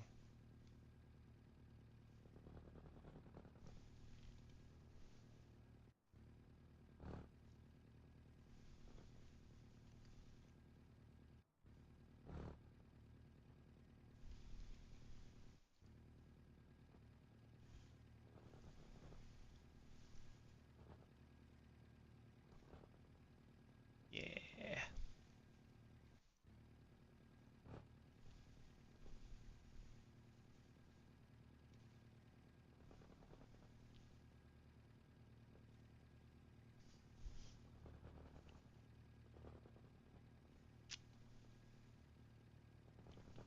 Okay. And yeah, I'm aware that the color is horrific.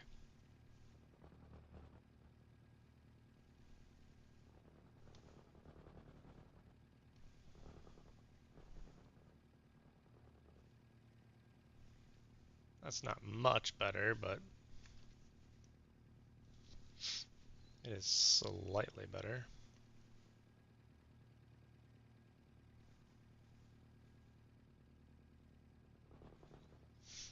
Alright, let's drive this hunk of junk.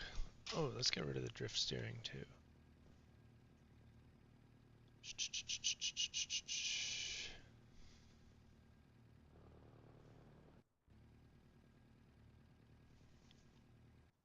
Race steering should be more than enough angle, and ooh, oh, need some more boostuses.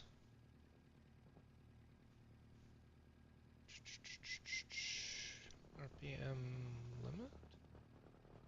Why does it say the RPM limit is 4,500 RPM? That makes no sense.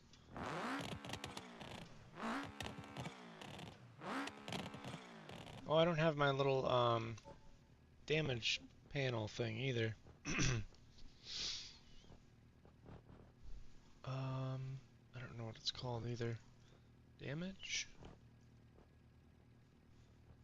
Vehicle damage app? Is that the one?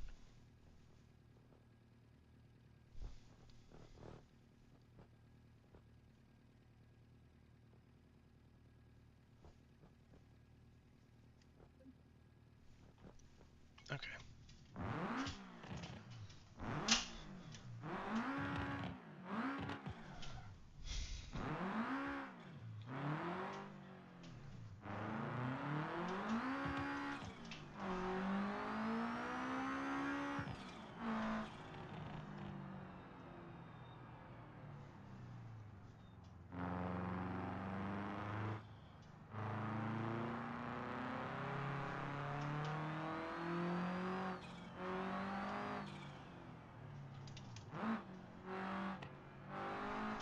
Jesus.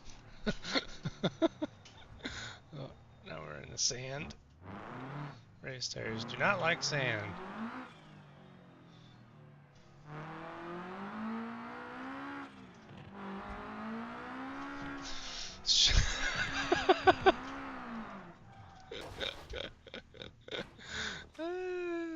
I'm gonna have to put all the drive back in this thing just to make it drivable. This car would be 100 times better if I took the turbo off of it. Like, I'm not even joking. This thing is the worst.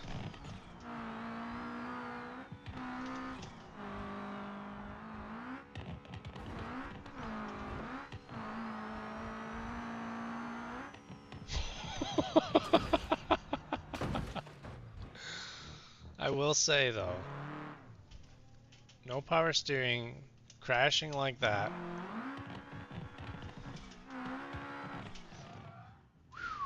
And the wheel didn't try to sever any of my fingers. That's different. That is a welcome improvement. All right, I've got an errant hair just keeps dangling, just touching me. Okay, what the hell is it called again? The transfer case. Let's do Sport RS active all-wheel drive transfer case. I mean, I could try the viscous. But honestly, the active transfer case was so good. Ouch. Rear differential carrier, front differential. Viscous limited slip front. What else am I missing? Transaxle? 5-speed manual. Oh my god, where is it?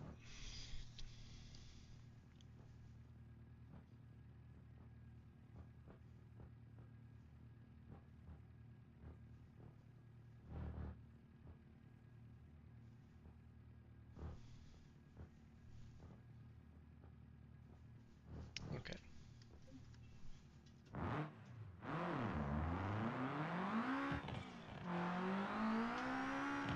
Oh wow.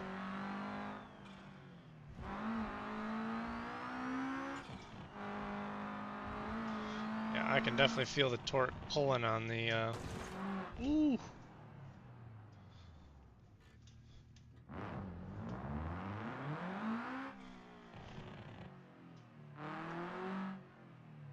Watch.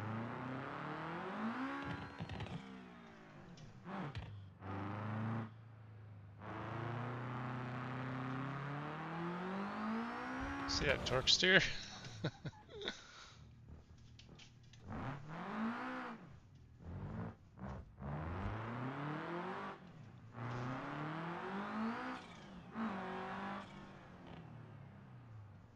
Man, this thing has a ton of grip though.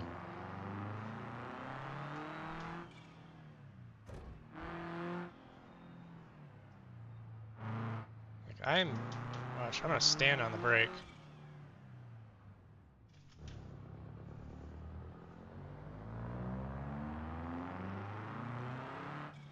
These are probably rally brakes if I had to guess.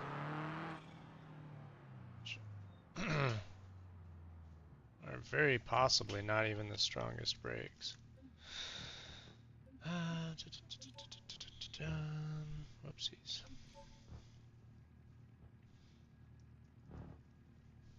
Oh no, full race, race front, race rear. Oh, okay. Hydraulic handbrake? Interesting. Do I want to try a different front diff? Is the clutch type less grabby? You know?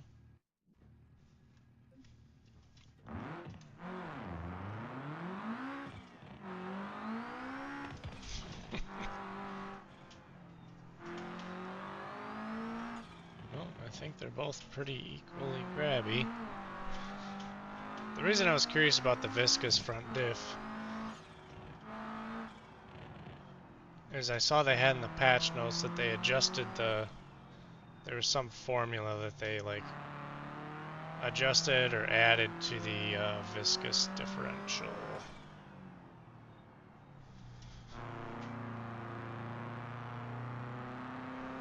I guess in my mind, I feel like a viscous differential would be a little bit smoother than a clutch type. I mean, I'm thinking in very simplistic terms when I say that.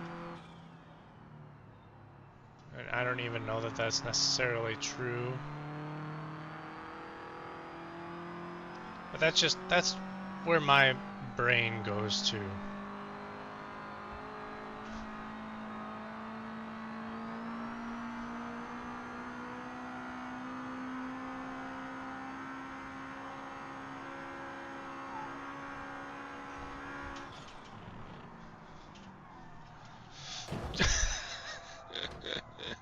A little too much rear braking. Oh my goodness, okay, alright.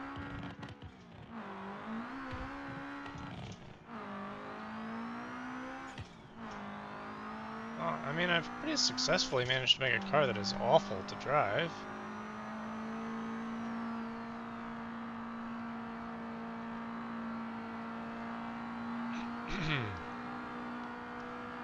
Definitely the tires on the front of this thing are way too big.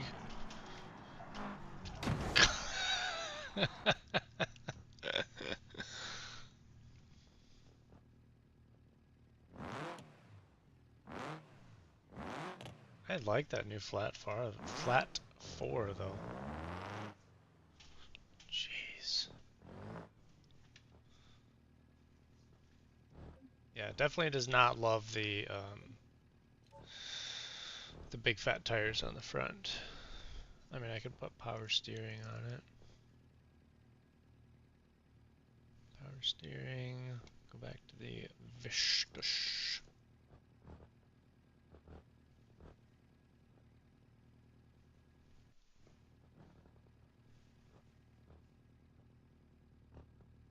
And oh, look, actually, look at the camber.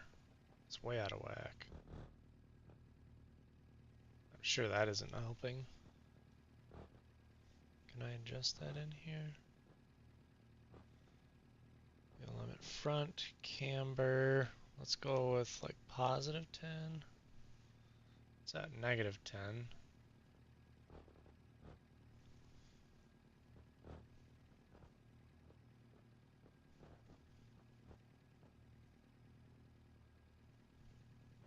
Maybe I need to go the other direction. I see the rear is at negative 50.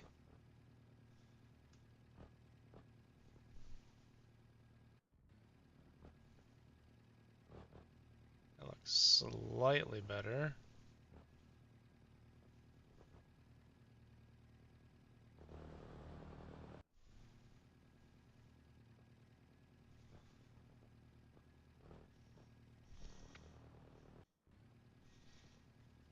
I don't know, can I get rid of some offset too?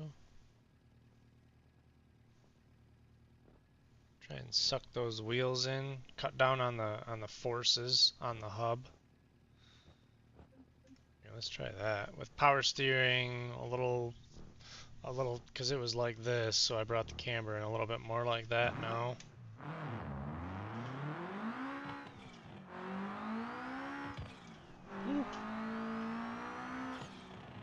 I mean, I like that the power steering didn't completely mute the effects.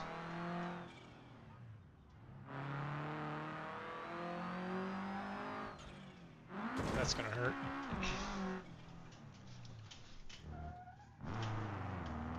Whoa.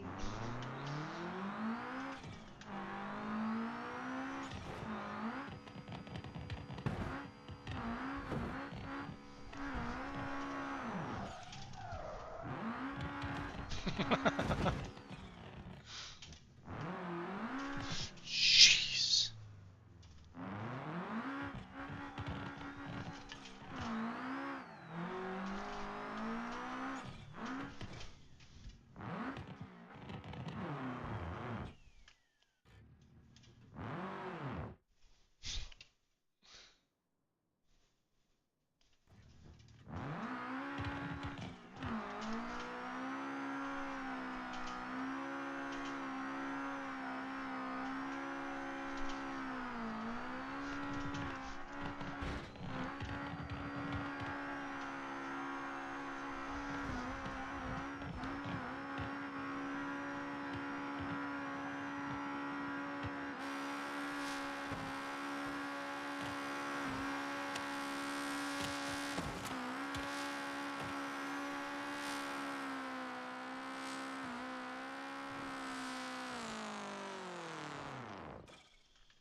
Sounds good.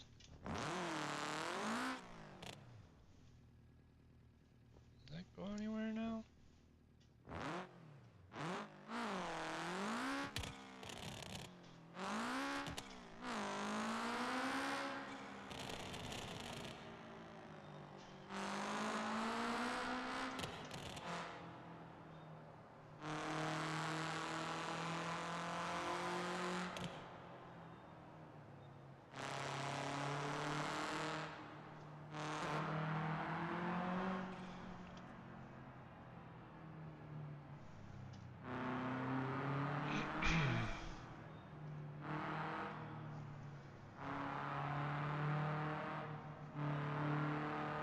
there's still a very strange, like, yanking on the steering wheel when I come off and on the gas.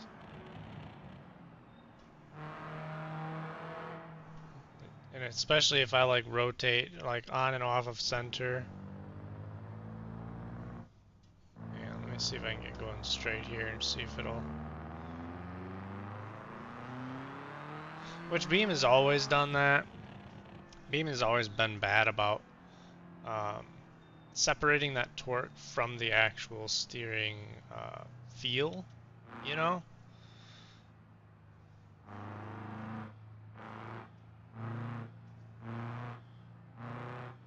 You know, if your real car did this, you would bring it back to the dealer and you'd say, what the fuck is happening? Um, but you see how I was able to like induce that oscillation with nothing but the throttle. And that was in third gear too, so I mean it wasn't even like peak power. But, you know, that's just Beam things, you know.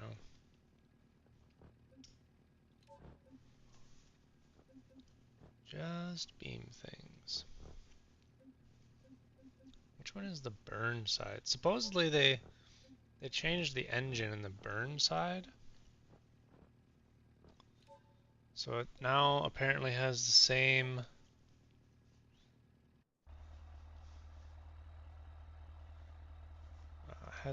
engine as the other classic hot rods. 423. Is the 423, is that like the engine? And apparently they reworked like the headlights and stuff too. I never paid that much attention to this thing, honestly. What you got for tires?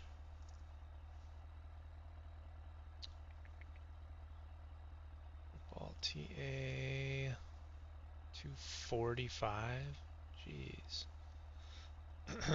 Let's see if I can put those 15 by 10 wheels on here.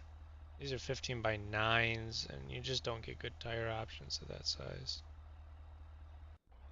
Unfortunately, tire and wheel options is not 100% standardized yet. There's still some goofy stuff where you can find like a way better tire on a specific wheel. Like this 15 by 10 has great tire options. 15 by 9, not so much. You know what I mean? Like,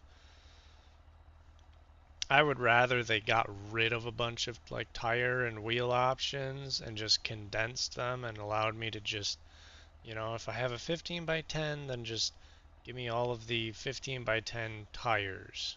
You know what I mean? Like, rather than making me like go through and like, well, is this a rally wheel? You know?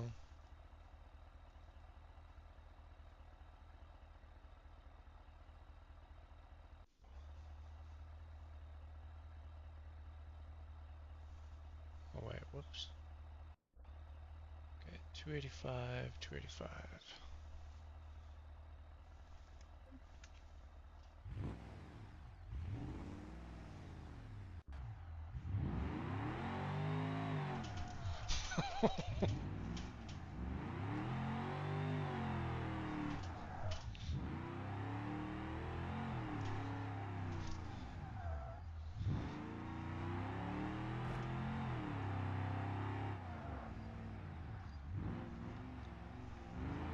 Something about an automatic with just a crazy amount of power is so funny to me. What is this? This one's white. About 500 pound-feet of torque. But yeah, in like an old slush box style automatic, because like you put your foot in it, and all the power might not necessarily come on all when you're expecting it. Like it might take a second, and then all of a sudden it's like, oh, here's the rest of that torque you asked for. You know what I mean? You put your foot down, and it's like, what, is that it? And it goes, yeah, yeah, yeah, yeah, yeah, yeah, yeah. And then, oh, no, actually, here's the rest of that power.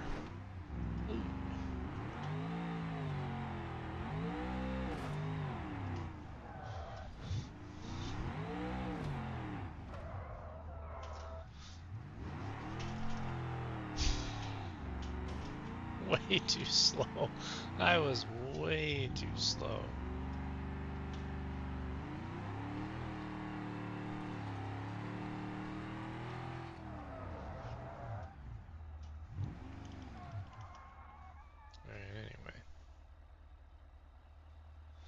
Alright, anyway.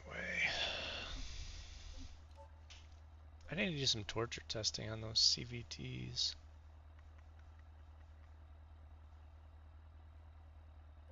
What cars have a CVT option? Is this?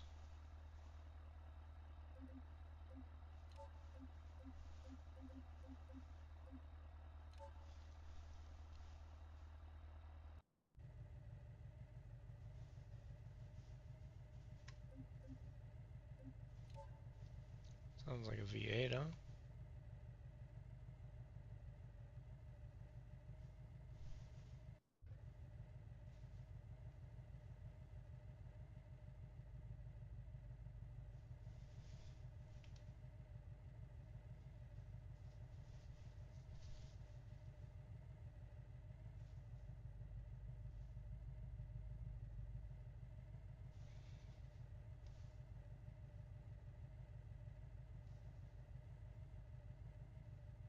Darn it. I was hoping this had a CVT option. I need a car that has a CVT option that also can have a bunch of power. What's the most powerful car that can be equipped with a CVT?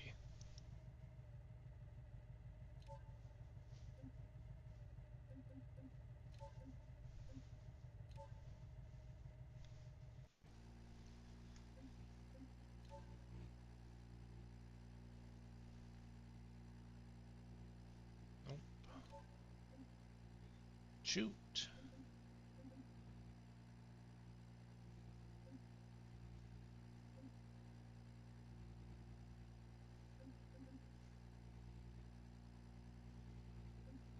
Wait, what about the BX? You think the BX can be fitted with a CVT?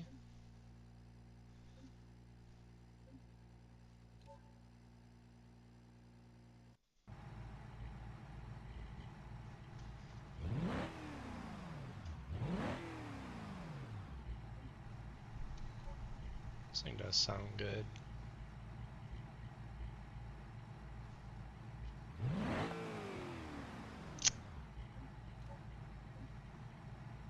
Darn it. It would be hysterical if you could put a CVT in this thing.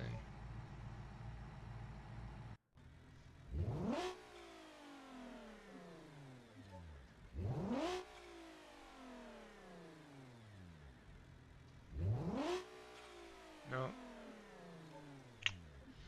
I mean, I didn't think so. Okay, so Cherry Air. What the heck is that? Oh, the SBR.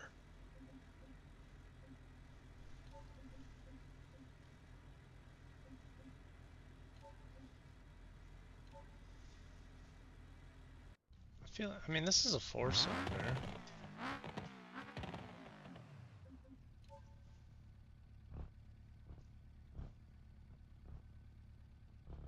Dual clutch, manual, dual clutch. Dang. Sunburst is probably one of the most powerful cars then that you can fit a CVT into. Base wagon, front wheel drive, CVT, police package, CVT. Really? All drive. 2.5 comfort all-wheel drive CVT, DCT, DCT, DCT, manual, manual, DCT. Okay, police package all-wheel drive, and let's ram a bunch of horsepower into it, which, I mean, I kind of already did this. I did this earlier. But I think you can put a hitch on this thing, can't you? Yes, you can. I think we can all see where this is headed. Alright, I'm gonna scooch my chair back so my neck doesn't hurt later. 2.5 liter, obviously, because we want all of them torques. Race ECU. Stage 2 turbo. Well, obviously, we want the anti-lag, you know, for that towing performances. Heavy duty engine mounts. Race oil pan. CVT. Viscous. All-wheel drive. We'll do viscous all-wheel drive. Because we don't really want it, like, making any decisions. You know what I mean? We just want it sending that power. Ultra high performance radiator. We don't need chassis stiffening. We don't need any of that stuff. Roll cage empty. Okay. I need to find the rear differential now.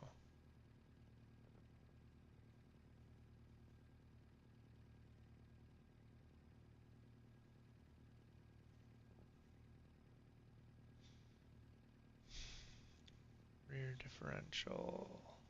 Viscous.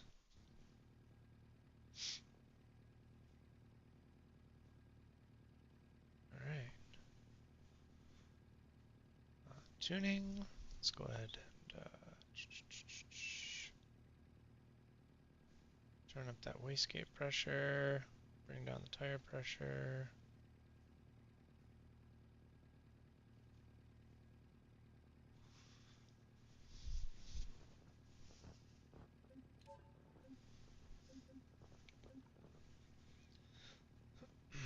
No, I need a trailer.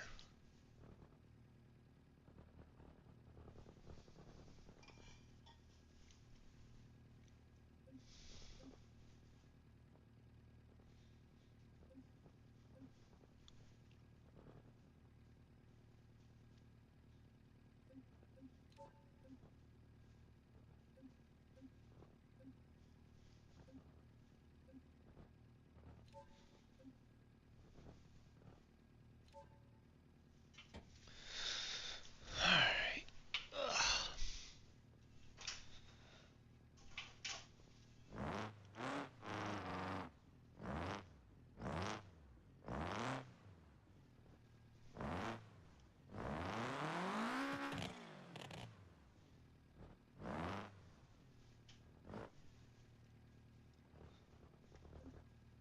Alright, this thing needs power steering.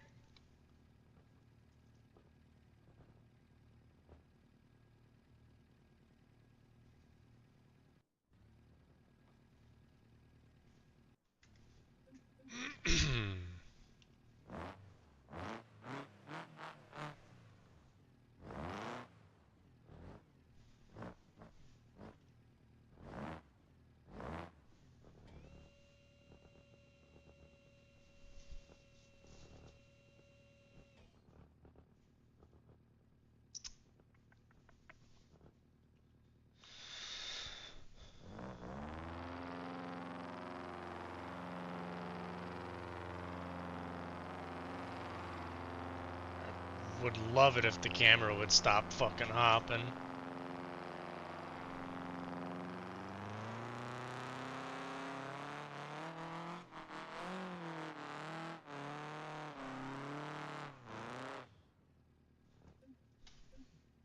Okay, holy fucking shit. Can we please chill out on that?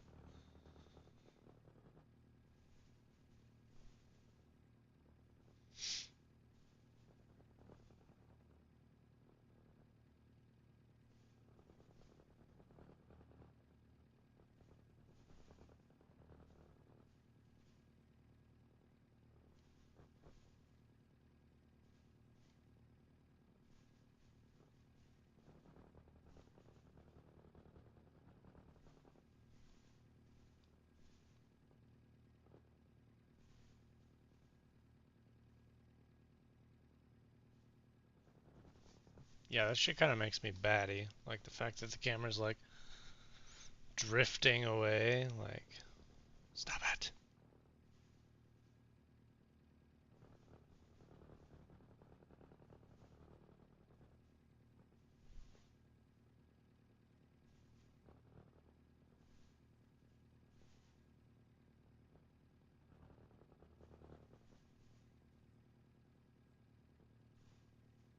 Alright, fucking whatever.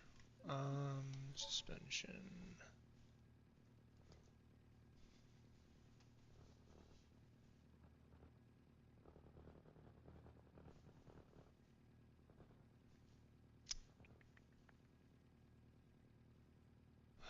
Rear struts.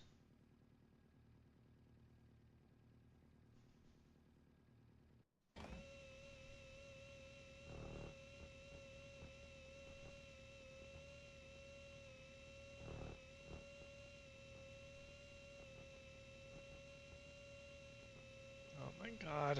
I can't fucking find anything in here. It's just way too much shit.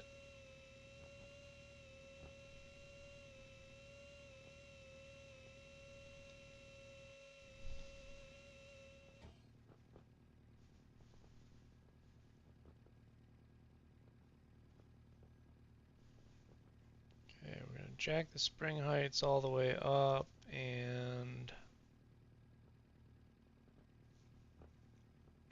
bump this rear spring rate way up too.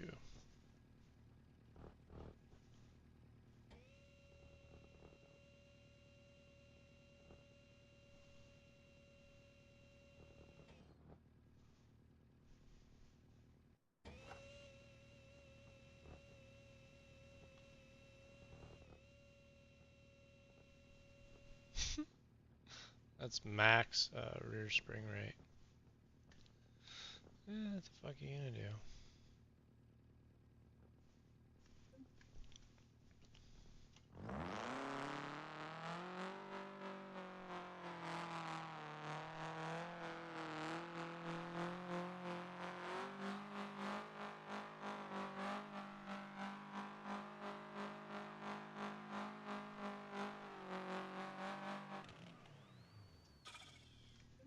Alright, we need a different center differential. Shit, the fuck is it called? Transfer case? Viscous all drive, race, limited slip. Or maybe we just go with the active and then just put it into lock mode? I think that's an option, isn't it? Base torque split, percent of engine torque to front wheels. We're gonna do 50-50. Power lock rate. Slide that up to 100%. Apply. So theoretically, the base torque split should be 50%, and then once torque is applied, it should lock 1-to-1.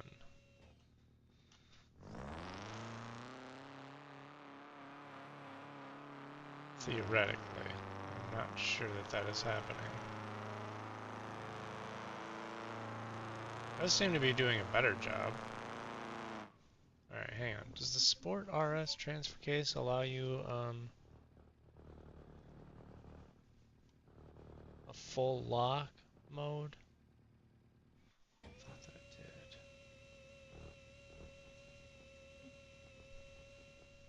Of course, I can't trigger the goddamn button.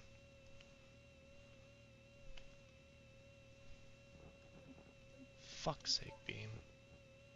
Yeah, you really need a separate key binding for every single possible thing. Toggle trans brake. Oh, that's right. They call it a differential here. Toggle differential mode. Toggle center differential mode. Jesus fuck.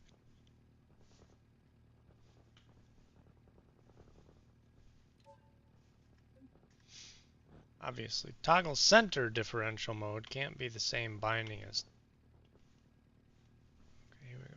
Center diff lock manual 100%. Oh, hell yeah. Alright, there we go.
Why are the rear wheels not moving?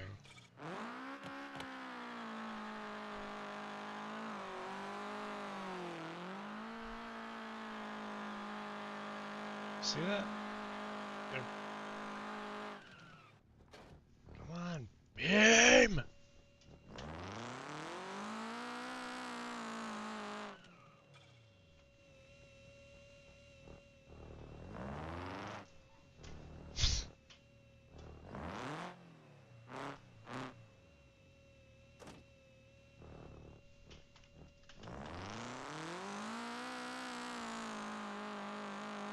What?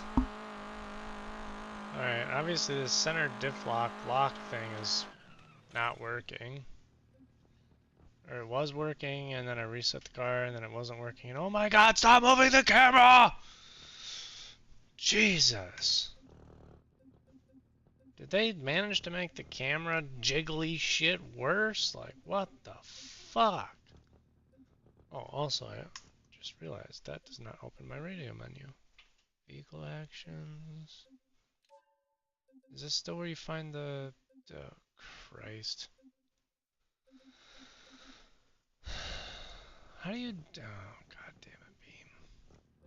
Okay, so how do you delete a vehicle now?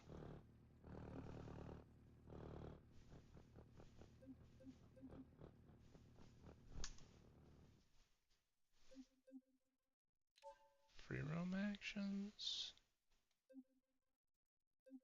Manage. Ah, okay, there we are.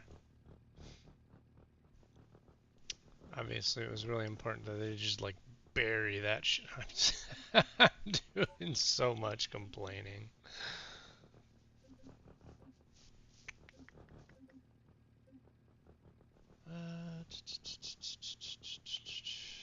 Guess I could check out the new interior in this thing quick.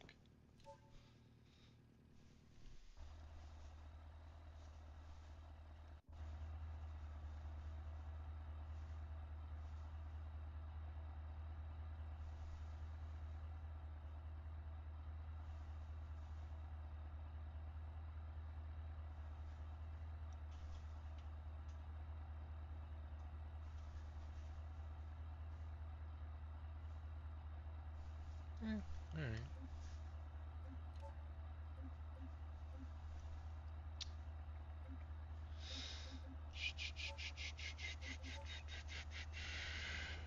Let's see, where is Hirochi?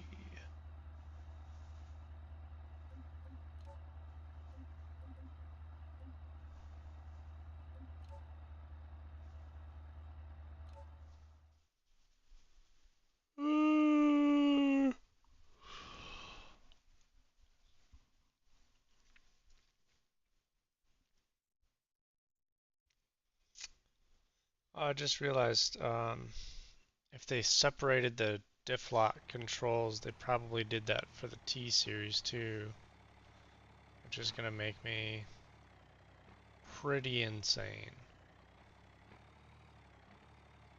Because I think that means that I'll have to go through and set every diff lock control to the same button, which is disgusting and unnecessary.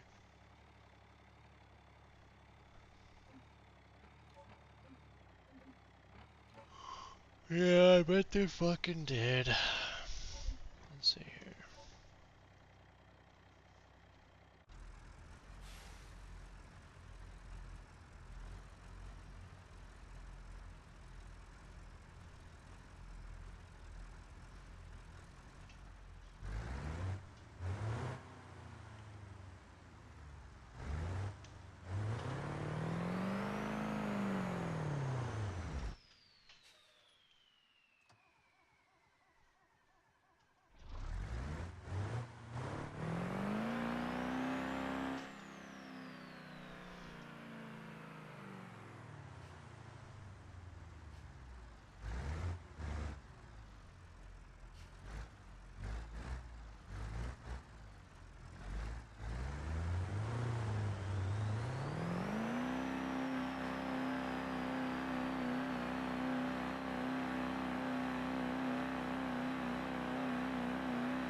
No, I don't know.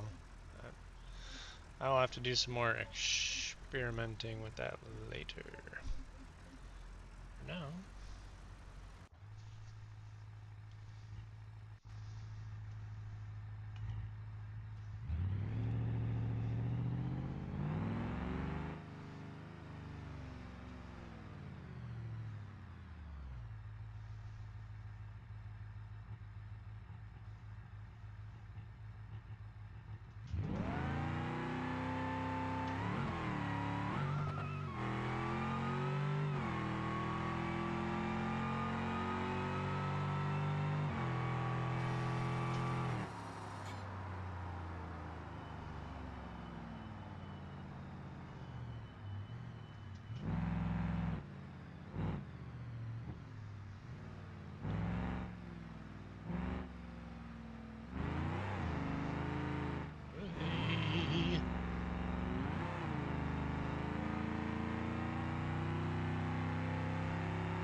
I'm actually surprised this thing has rear brakes, to be honest.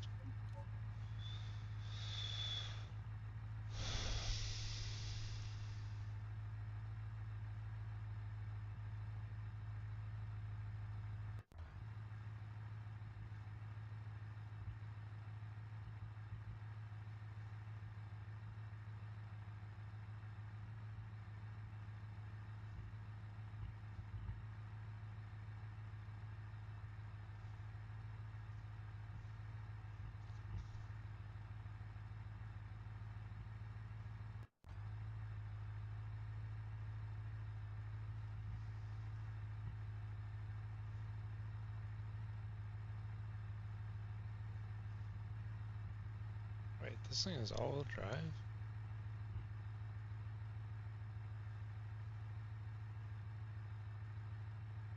Oh shit.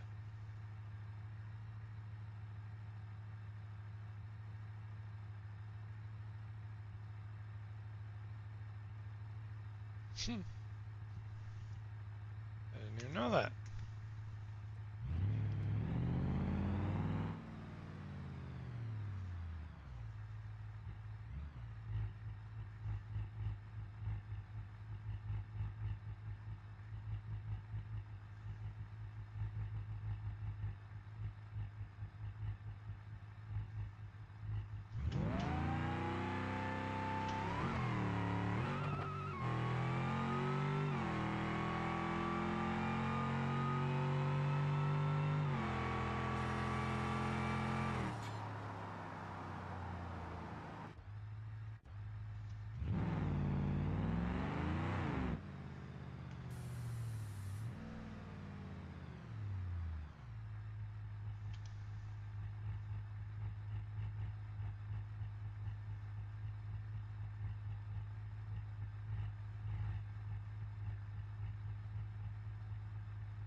Eight seven.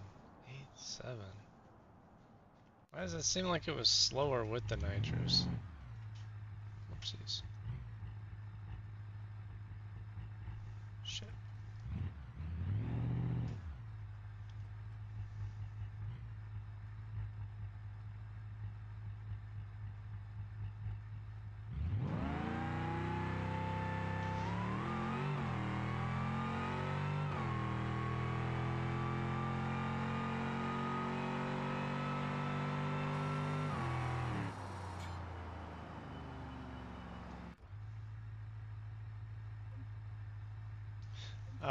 What is kind of neat about this game is that the performance at every drag strip will be a little bit different. So you'll build one car and you'll sit here and you'll test and tune and test and tune and test and tune, and then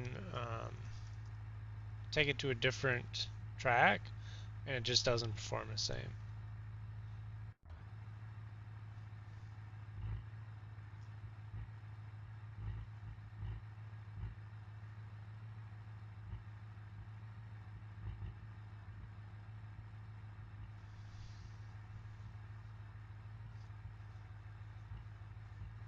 Your second gear.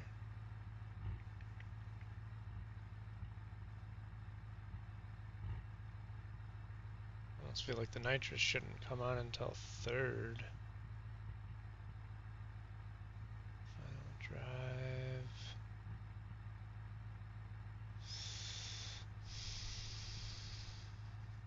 Let's go up to a slightly shorter final drive.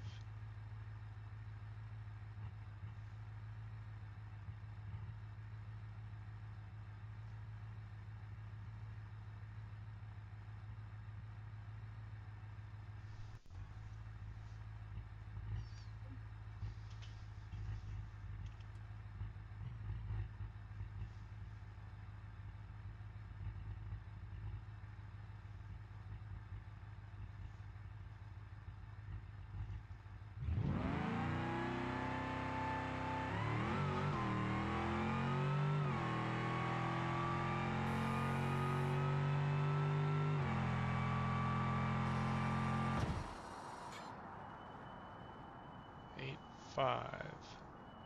Hmm.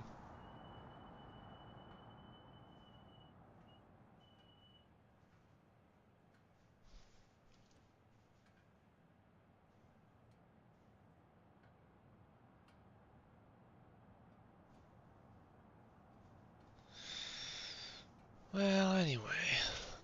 Oh, I did some exploring. I would like to monkey around with the sunburst a little bit more, but yeah, I saw that Beam update came out, and I was like, oh, I have to jump in and check some of that stuff out.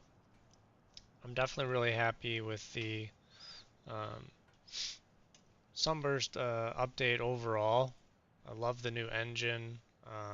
I like that the car handles better than it used to, and the force feedback has been tweaked some, so it's um, a little bit less, this type of shit. That's a little bit less violent, which makes just the entire driving experience more pleasant. So, yeah, and the reworked